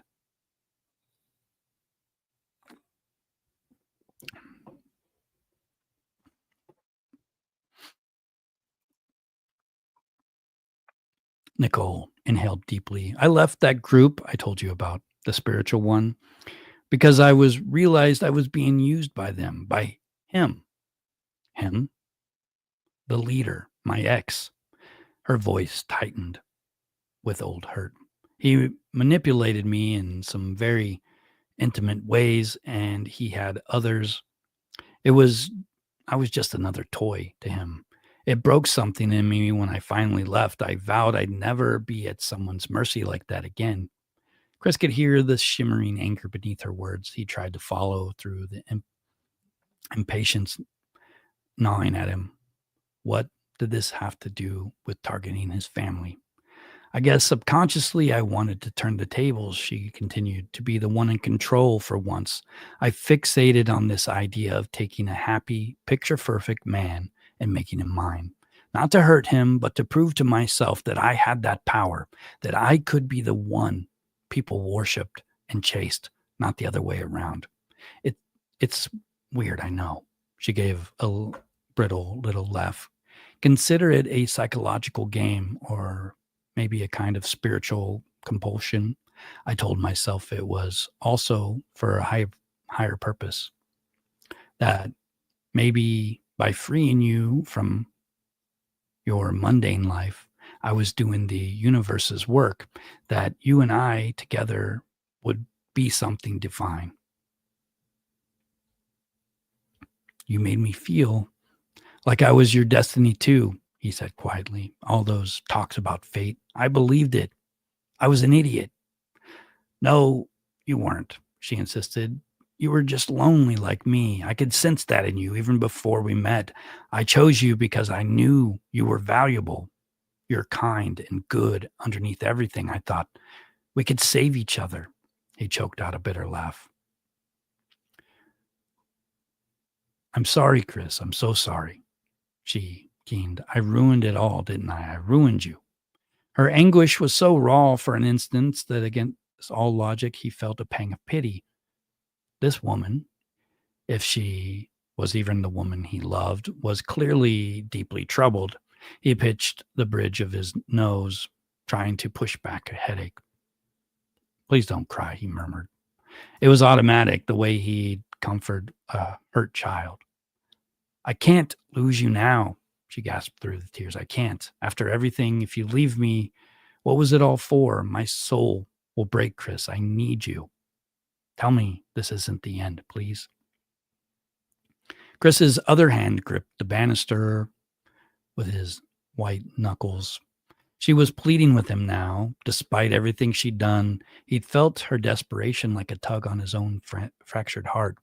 But that was only because part of him actually did love her, or at least loved who he thought she was.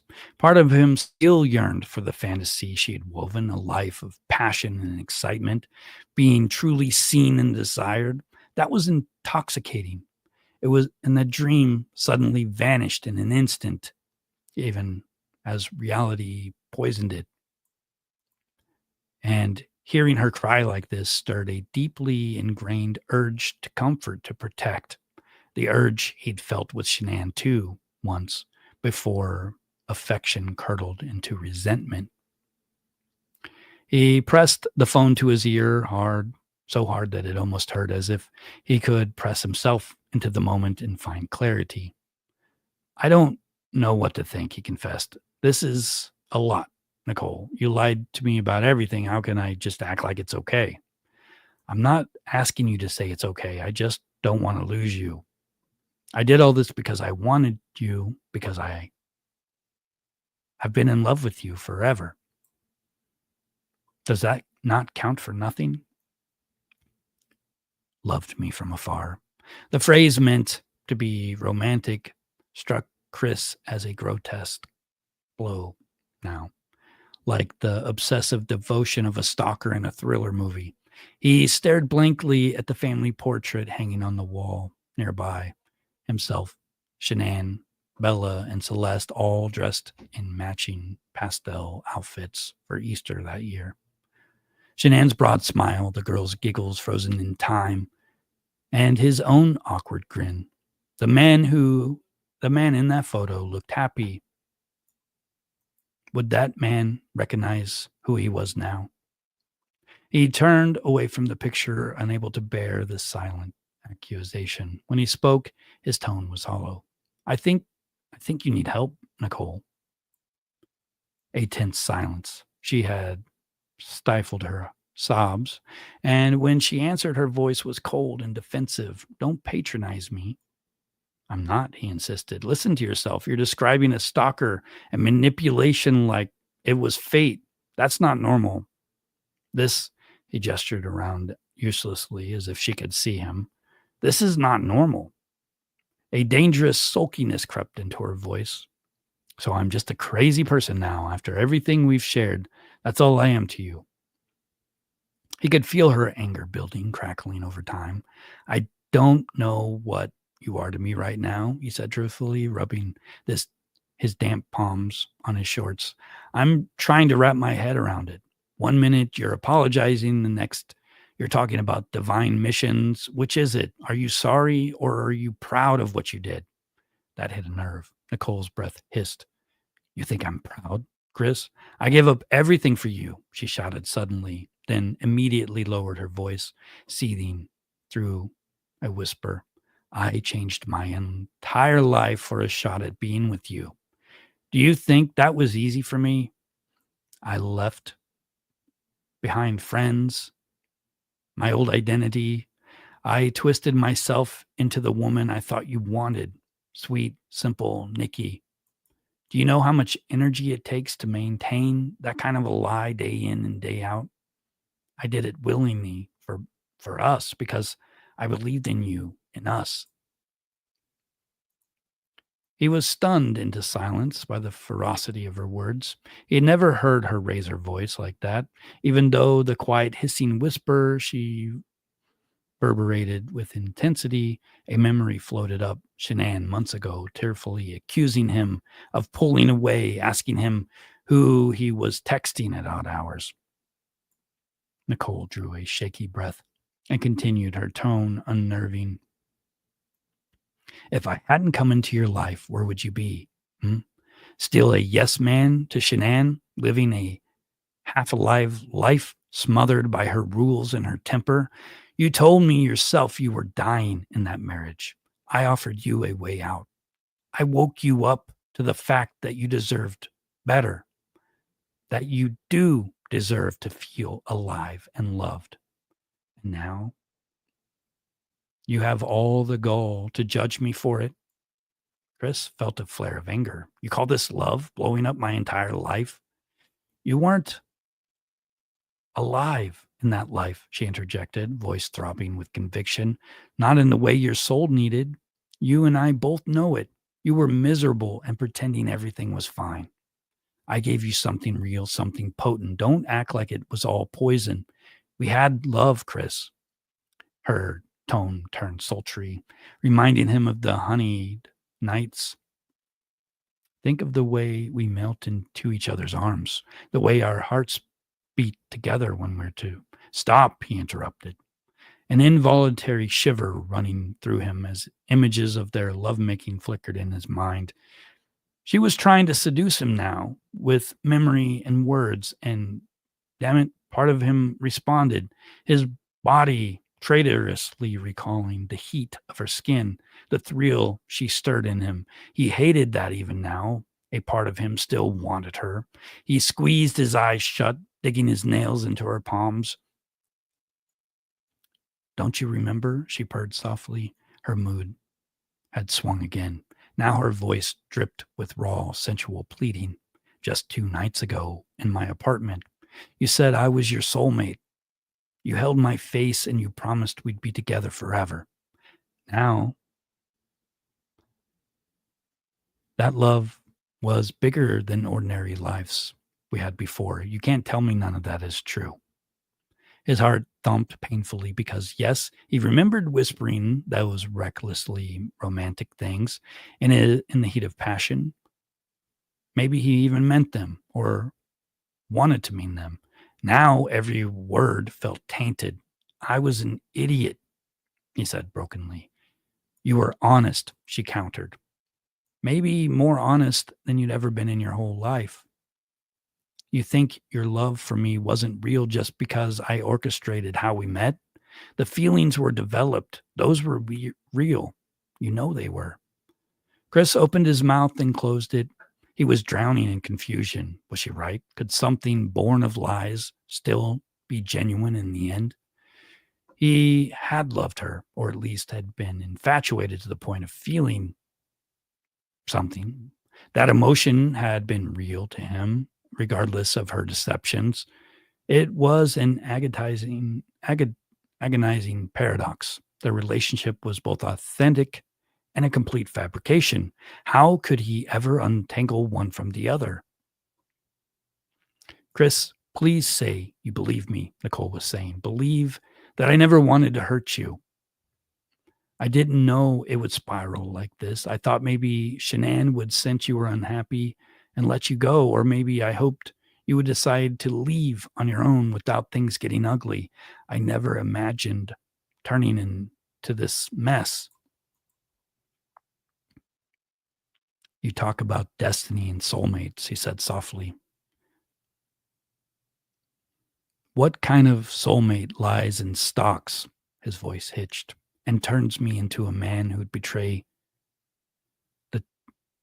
his own family? A wounded silence.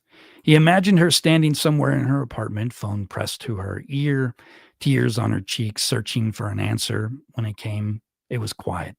Sometimes, Nichol said, creation needs destruction. That's one of the things I learned in that group. The goddess Kali, the phoenix from the ashes, old life has to burn for a new life to rise.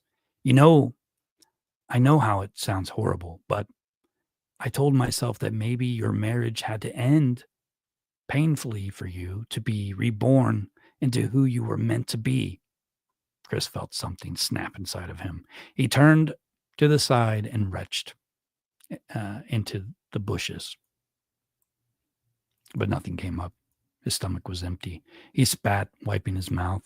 Creation through destruction, rebirth through pain. The words toiled in his head like a funeral bell. He thought of Shanann again, of how she'd been wearing a Rise Thrive shirt and one of her last selfies she'd sent him. Hopefully, she would still talk to him. There would be no rising No no thriving now, only ashes. Maybe, where to go? Maybe we're soulmates who met at the wrong time under the wrong circumstances, but the universe pushed us together anyway. Maybe there was no gentle way to do it. Maybe some lives have to be shattered to get to the truth of who we really are. He let out a strangled noise, somewhere between sob and a growl.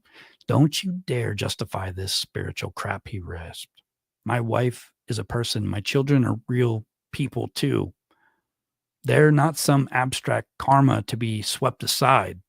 He realized his voice had risen. It echoed faintly across the quiet yard. Panting, he lowered it to face. He lowered it into a fierce whisper. They're my family. Or they were before I let you ruin it. Nicole was weeping again. I know you're right. I'm sorry. I get carried away. It's just how I cope, Chris. Thinking it all means something. That isn't that it wasn't just a senseless destruction. It's how I cope. Her admission, drenched in despair, doused some of his rage. He leaned back onto the patio railing, feeling suddenly drained. His eyes burned with unshed tears as he gazed in the dark outline of his home. I wish, he croaked, then bit down hard on his lip. He wouldn't give voice to the thought. I wish I'd never met you. It was on the tip of his tongue, but he couldn't say it, not while part of him was still aching for how things could have been, how he had once imagined they'd be. Nicole must have sensed what he wouldn't say. A wounded animal sound came from her end. Don't say it, she begged. Don't push me away, please. Chris said nothing. If you decide to cut me out of your life now, what will you do? He didn't understand. What do you mean? I mean, she said, Shanann will come home tonight. Maybe you'll tell her everything, maybe not. But if you're done with me, truly done, what happens next? Are you just going to beg for forgiveness? Try to get back in her life? Pretend none of this ever happened? There was an edge to her questions, a challenge. He opened his mouth and closed it. He had no answer. I don't know, he whispered. It was the most honest thing he'd said all night. God, I don't know anything anymore. Nicole made a small humming sound of sympathy, or perhaps disappointment, or perhaps it was more of an act. I don't know what I'd do, she murmured, if you just toss me aside. I've nothing left to lose. He stiffened, catching a strange undertone in her words. What is that supposed to mean? People break, Chris. They break and do crazy things.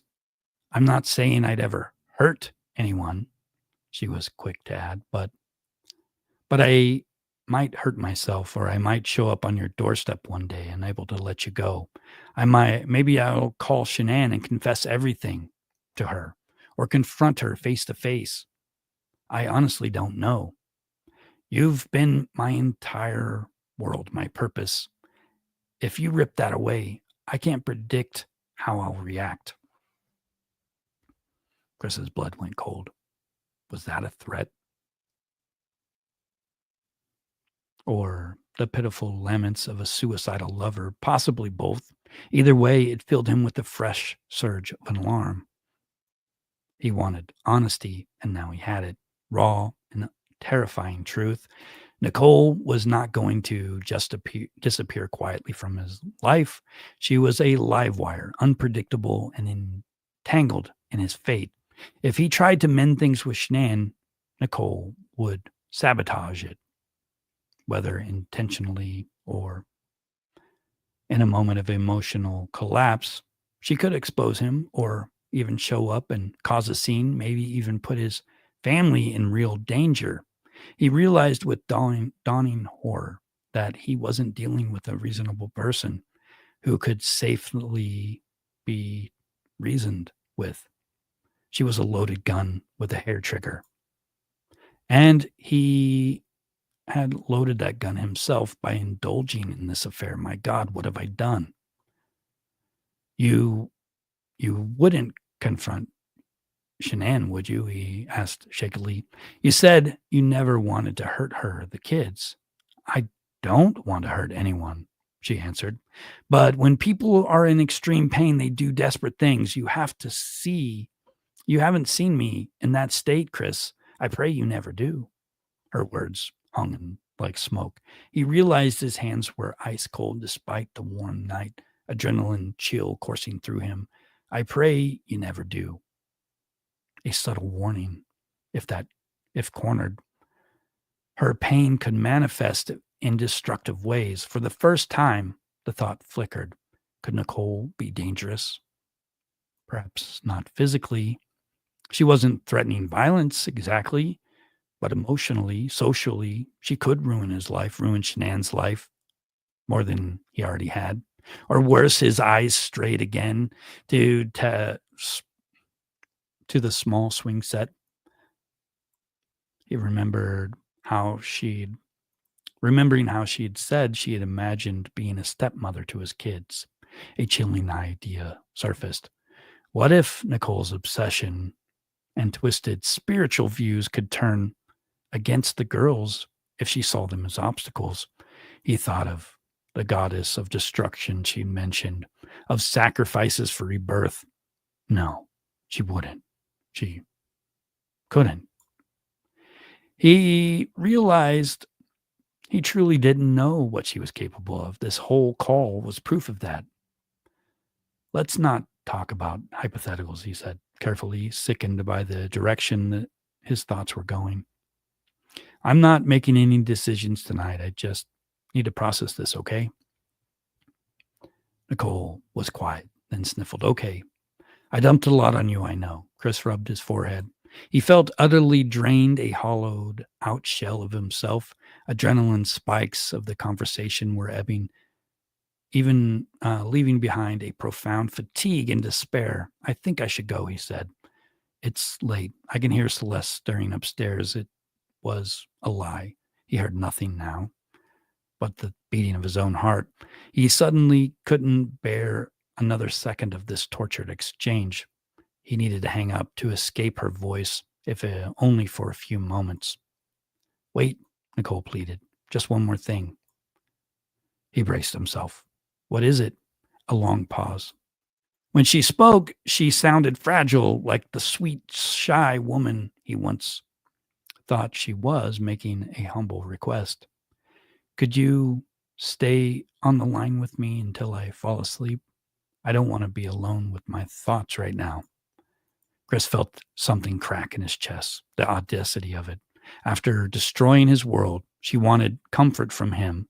Part of him wanted to scream at her, to hurl the phone into the dark yard. But another part of it felt trapped by compassion, the remnants of his love for the person he thought she was. Desperate, despite everything, he still cared that she might do something reckless to herself. Perhaps she sensed that and was exploiting it, or perhaps it was genuine. He couldn't really tell anymore. I can't, he replied softly. My wife will be home soon. I need to be there when she arrives. The mention of Shanann was deliberate, a signal that he could no longer play the devoted boyfriend. Nichol swallowed audibly. Right. She'll be there in a couple hours, she said. The words weighted with implication, time's almost up. He frowned. For what? For the old life, Nichol answered cryptically. After tonight, nothing will be the same, will it? A tremor skittered through Chris's gut. She was right. No matter what path he took, confession, denial, separation, reconciliation, this was the breaking point. Tonight had irreversibly changed the course of his life. He could never unknow these revelations, never stuff this darkness back into the shadows. Good night, Nichol, he said, voice hoarse.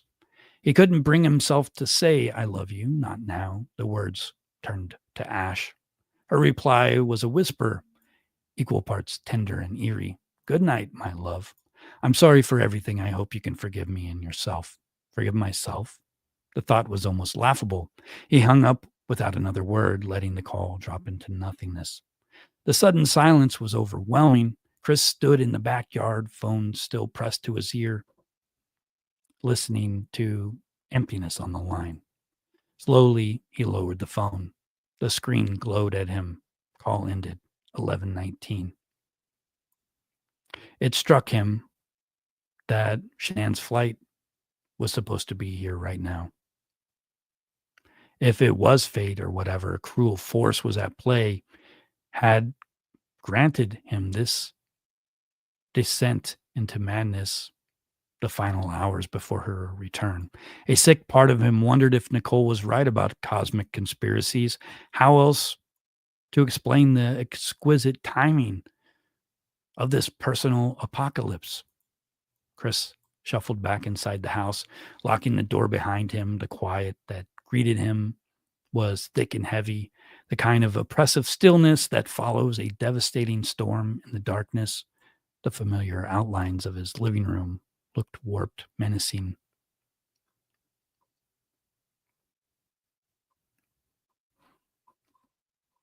Well, guys, I've got like more pages here. I've been skipping some, but I think I'm losing my voice. This one was a lot longer than I actually expected it to be. But the idea is that for this scenario, Chris Watts isn't the monster we think he is.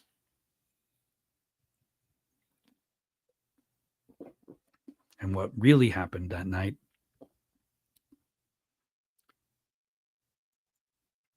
is kind of scarier, I think, if this was a real story. I know it was kind of long, but I really was trying to, I don't know, as I was reading it, I started noticing the repetition. The repetition I thought was, I designed it that way so that it felt like a real weird conversation kind of like playing out. But um, I don't know. I don't know. It's just a story, guys. I don't know. I don't think it's real, but I did touch on some of those things people mentioned about the OTO, and I wanted to mess with the idea that maybe she wasn't who she said she was and that she actually had been stalking him. These are all scenarios that people have mentioned to me over the last couple of years, and it only gets scarier.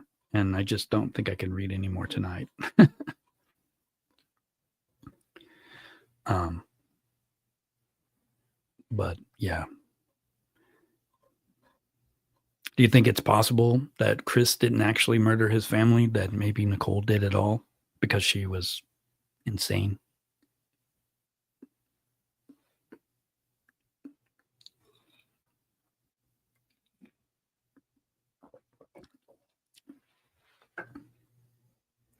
Yeah. Well, if there is a part 3, it's not gonna be very long, but I don't know. I definitely need to cut out, like, half of this because I think it actually if I timed it, I bet you it's like 111 minutes long, like, in real time. It kind of felt like it was. Wouldn't that be, a coincidence?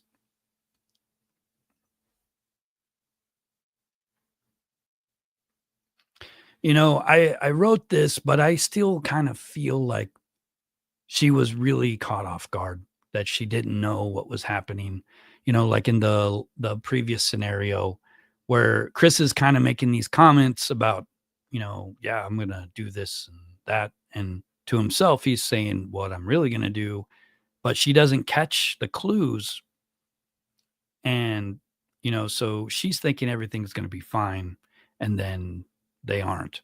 And so what happened next in that first version was he murdered his family, and then Nikki didn't want to show that to the police and like the whole story with that first scenario that I read today was that she was going to be giggly and just like ignoring the fact that he said, I want to murder everyone.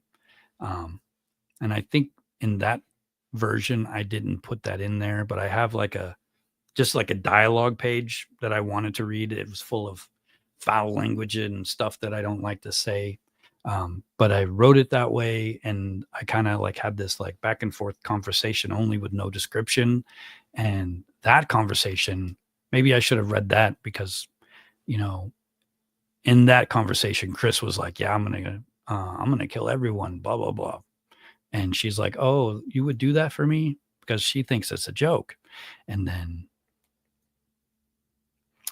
you know, she finds out it wasn't. At first, she's like, "Oh, well, I better clear everything off my phone." And she's still like, "Wow, he did that for me." And then she realizes that he actually says, "I'm going to kill you too." And so she decides to go talk to the police. And she can't explain why she deleted everything off her phone. She can't tell them that at first she wasn't, um, at first that she still planned to like see it through, and that Chris probably wouldn't go to jail and all of those things. And then she realized that he was a murderer. And then so she had to talk to the police. Um, I don't know. I feel like these scenarios, the more far fetched they get, the harder they are to believe. But I hear them all the time. And the one with the OTO is like the most bizarre. Um, I don't know. But yeah, I know it's kind of a long story, and it probably was kind of boring. Um, but I appreciate you guys staying to watch anyway. But I am considering writing some fiction, and I do have a story I started a couple weeks ago that I haven't worked on lately, but it's about a murder duo. It's complete fiction, just to see if I could do it. And I've got a few chapters, but it's gotten so long that it makes it hard to edit and, read it over and over again. It's like you got to read your whole book over again every time. It's hard.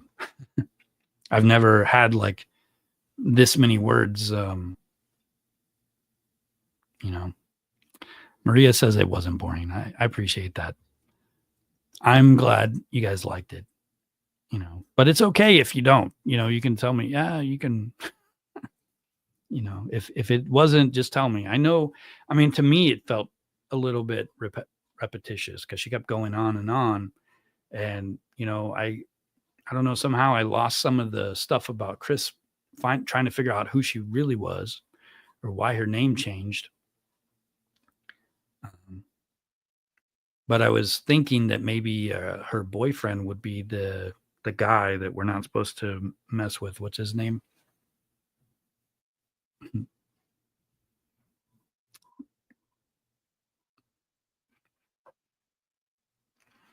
But you never know who you're going to meet in this world, and you never know if they're stalking you ahead of time, especially if you're online. Um, it's just, I don't know. There's like every like good story involves some kind of crazy kind of like this happening. Those thrillers that we watch, you know.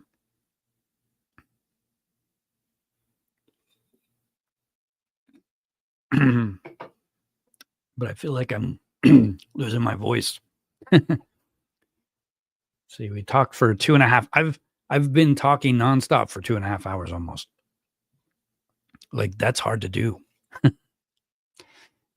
It's a lot easier when there's people like when I got somebody with me here and we talk back and forth, because then I get breaks and the time goes by differently. But I was reading through this and I'm like, oh my God, this thing it says it's 9,000 words. It's 18 pages long. And I didn't realize it was that long. But yeah, I know you guys, I'll try to do part 3 just to finish this story up for you guys, because I did kind of leave you with a cliffhanger. We've got a woman on the phone who seems very desperate. We don't know yet what's going to happen.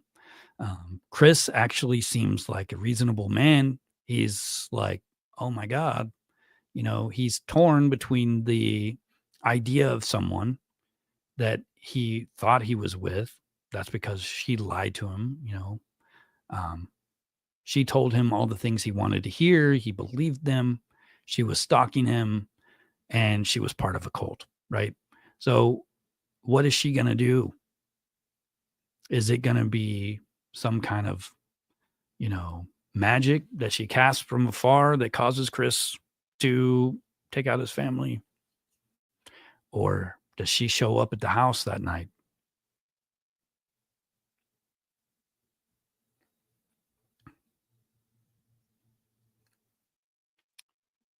Thanks, Ron. I appreciate that. Ron says, "You were mesmerizing." Yeah, I drank an energy drink before this to try to, like, make sure I could, but, like, reading actually it kinda hurts your eyes. Like, I don't know, my back's getting all, like, you know? I don't know.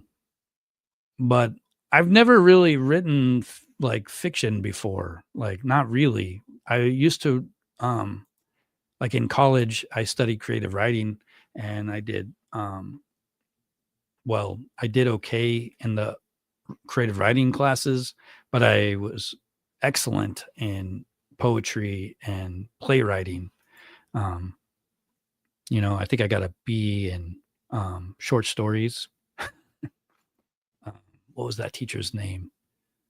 I don't know. Everybody in class would be like, "Oh, I really loved your story," and then the teacher would be like, "Oh, you got like a C." And I could never figure out what I was doing wrong. But we had like a list of things that we had to accomplish in whatever thing we were writing. And I mean, I understand it now, but then I'm like, well, I got the story out, right? But I wasn't hitting the things that she wanted me to write inside of the story I'm telling. So I was actually not doing the assigned project. But the people in the class liked it, the stories I came up with for that. But my poetry teacher, I remember like my first class with him.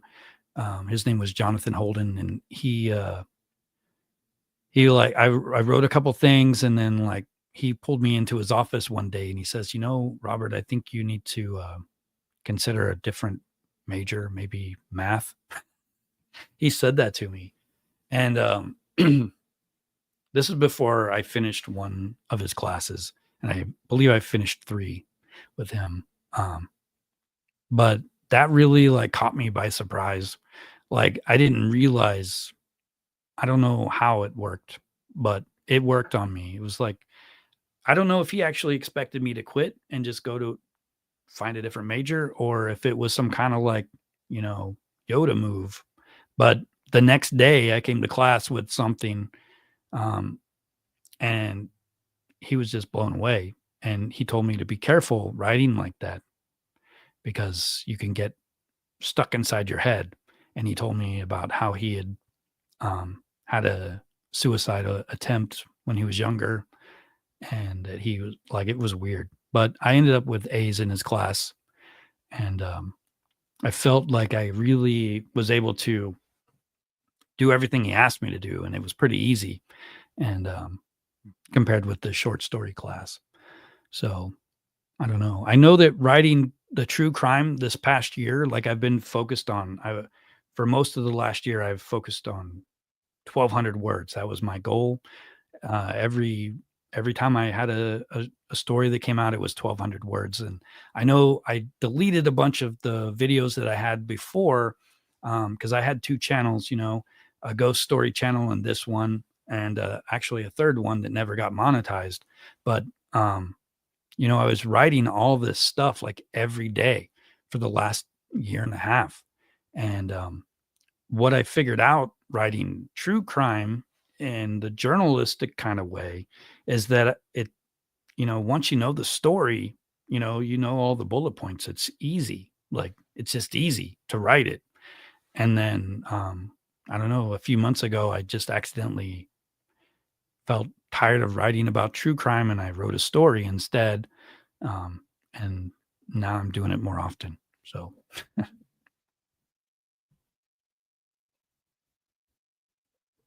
Ron thinks that this last story is the most probable. It's really hard to say, man. I don't know. I know that if she wouldn't have deleted everything on her phone, if she would have just went straight to the police right away as soon as he told her that his family was missing, you know, I think we would think of her differently, but she didn't, and that casts a lot of doubt on what had actually happened. And,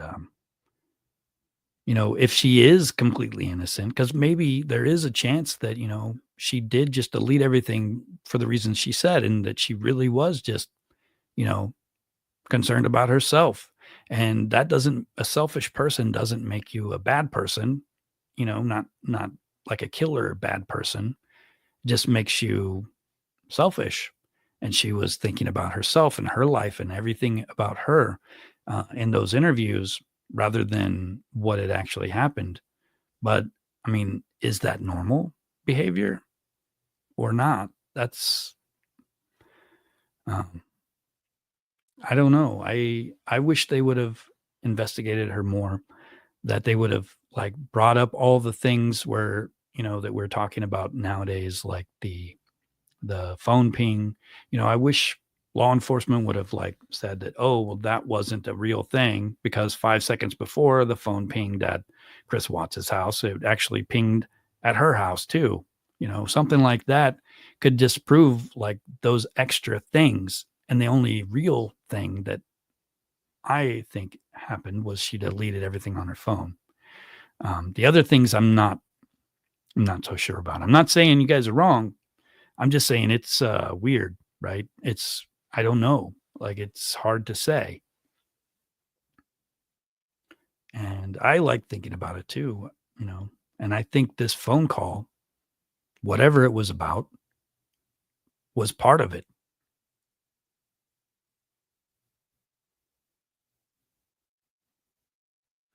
Yeah, Ron says a lot of people are out for her blood. It does feel like a modern day witch hunt, to be honest. Um, I mean, it's like how do you, it depends on how you look at when you watch her in that interrogation room with her interviews, you see somebody who's just talking about themselves, worried about themselves, thinking, "Oh my God, what do I do?" But we don't know if she's actually afraid for her life too. Maybe she saw something. Maybe she heard something. Maybe she did say something. Maybe there is a reason that Chris would have wanted to silence her also. And then all of the things that she said, that would make more sense to me. But I thought she was suspicious. I thought everything she said was weird, especially the fact that she deleted everything on her phone.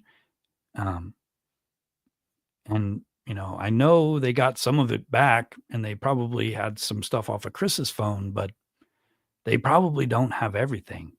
Part of me wonders, well, maybe she's doing some kind of side deal thing that's illegal and she doesn't want them to know. And she knows they're going to check her phone. And that's why she deleted it. There's all kinds of scenarios that's possible. Um, Maria says she was extremely suspicious. Investigation stopped when he confessed. He confessed not to involve her.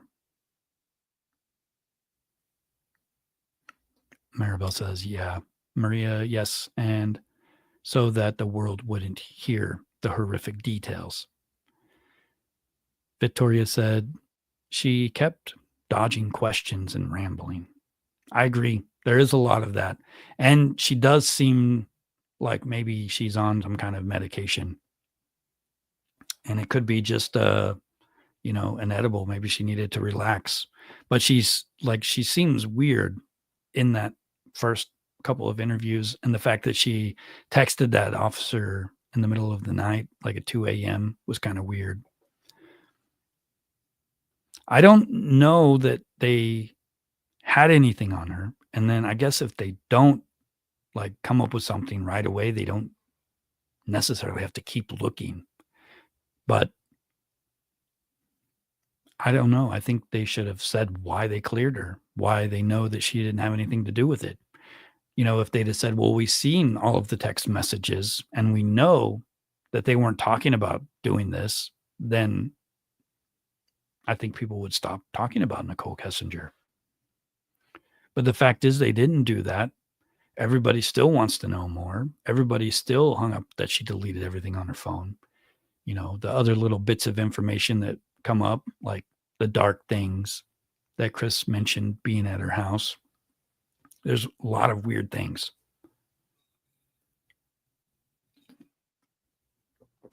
Yeah, Ron, I've got a couple of videos where I talk about witness protection. And the first time I talked about it, I was like convinced that she was definitely not in witness protection because I actually researched what it was.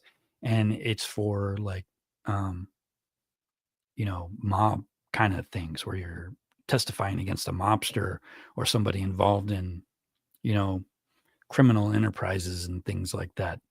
Um, it was like I debunked that theory the first time I talked about it. But then the more I kept hearing about Nichol Kessinger and the more I kept talking about the Chris Watts case, I came back to that question.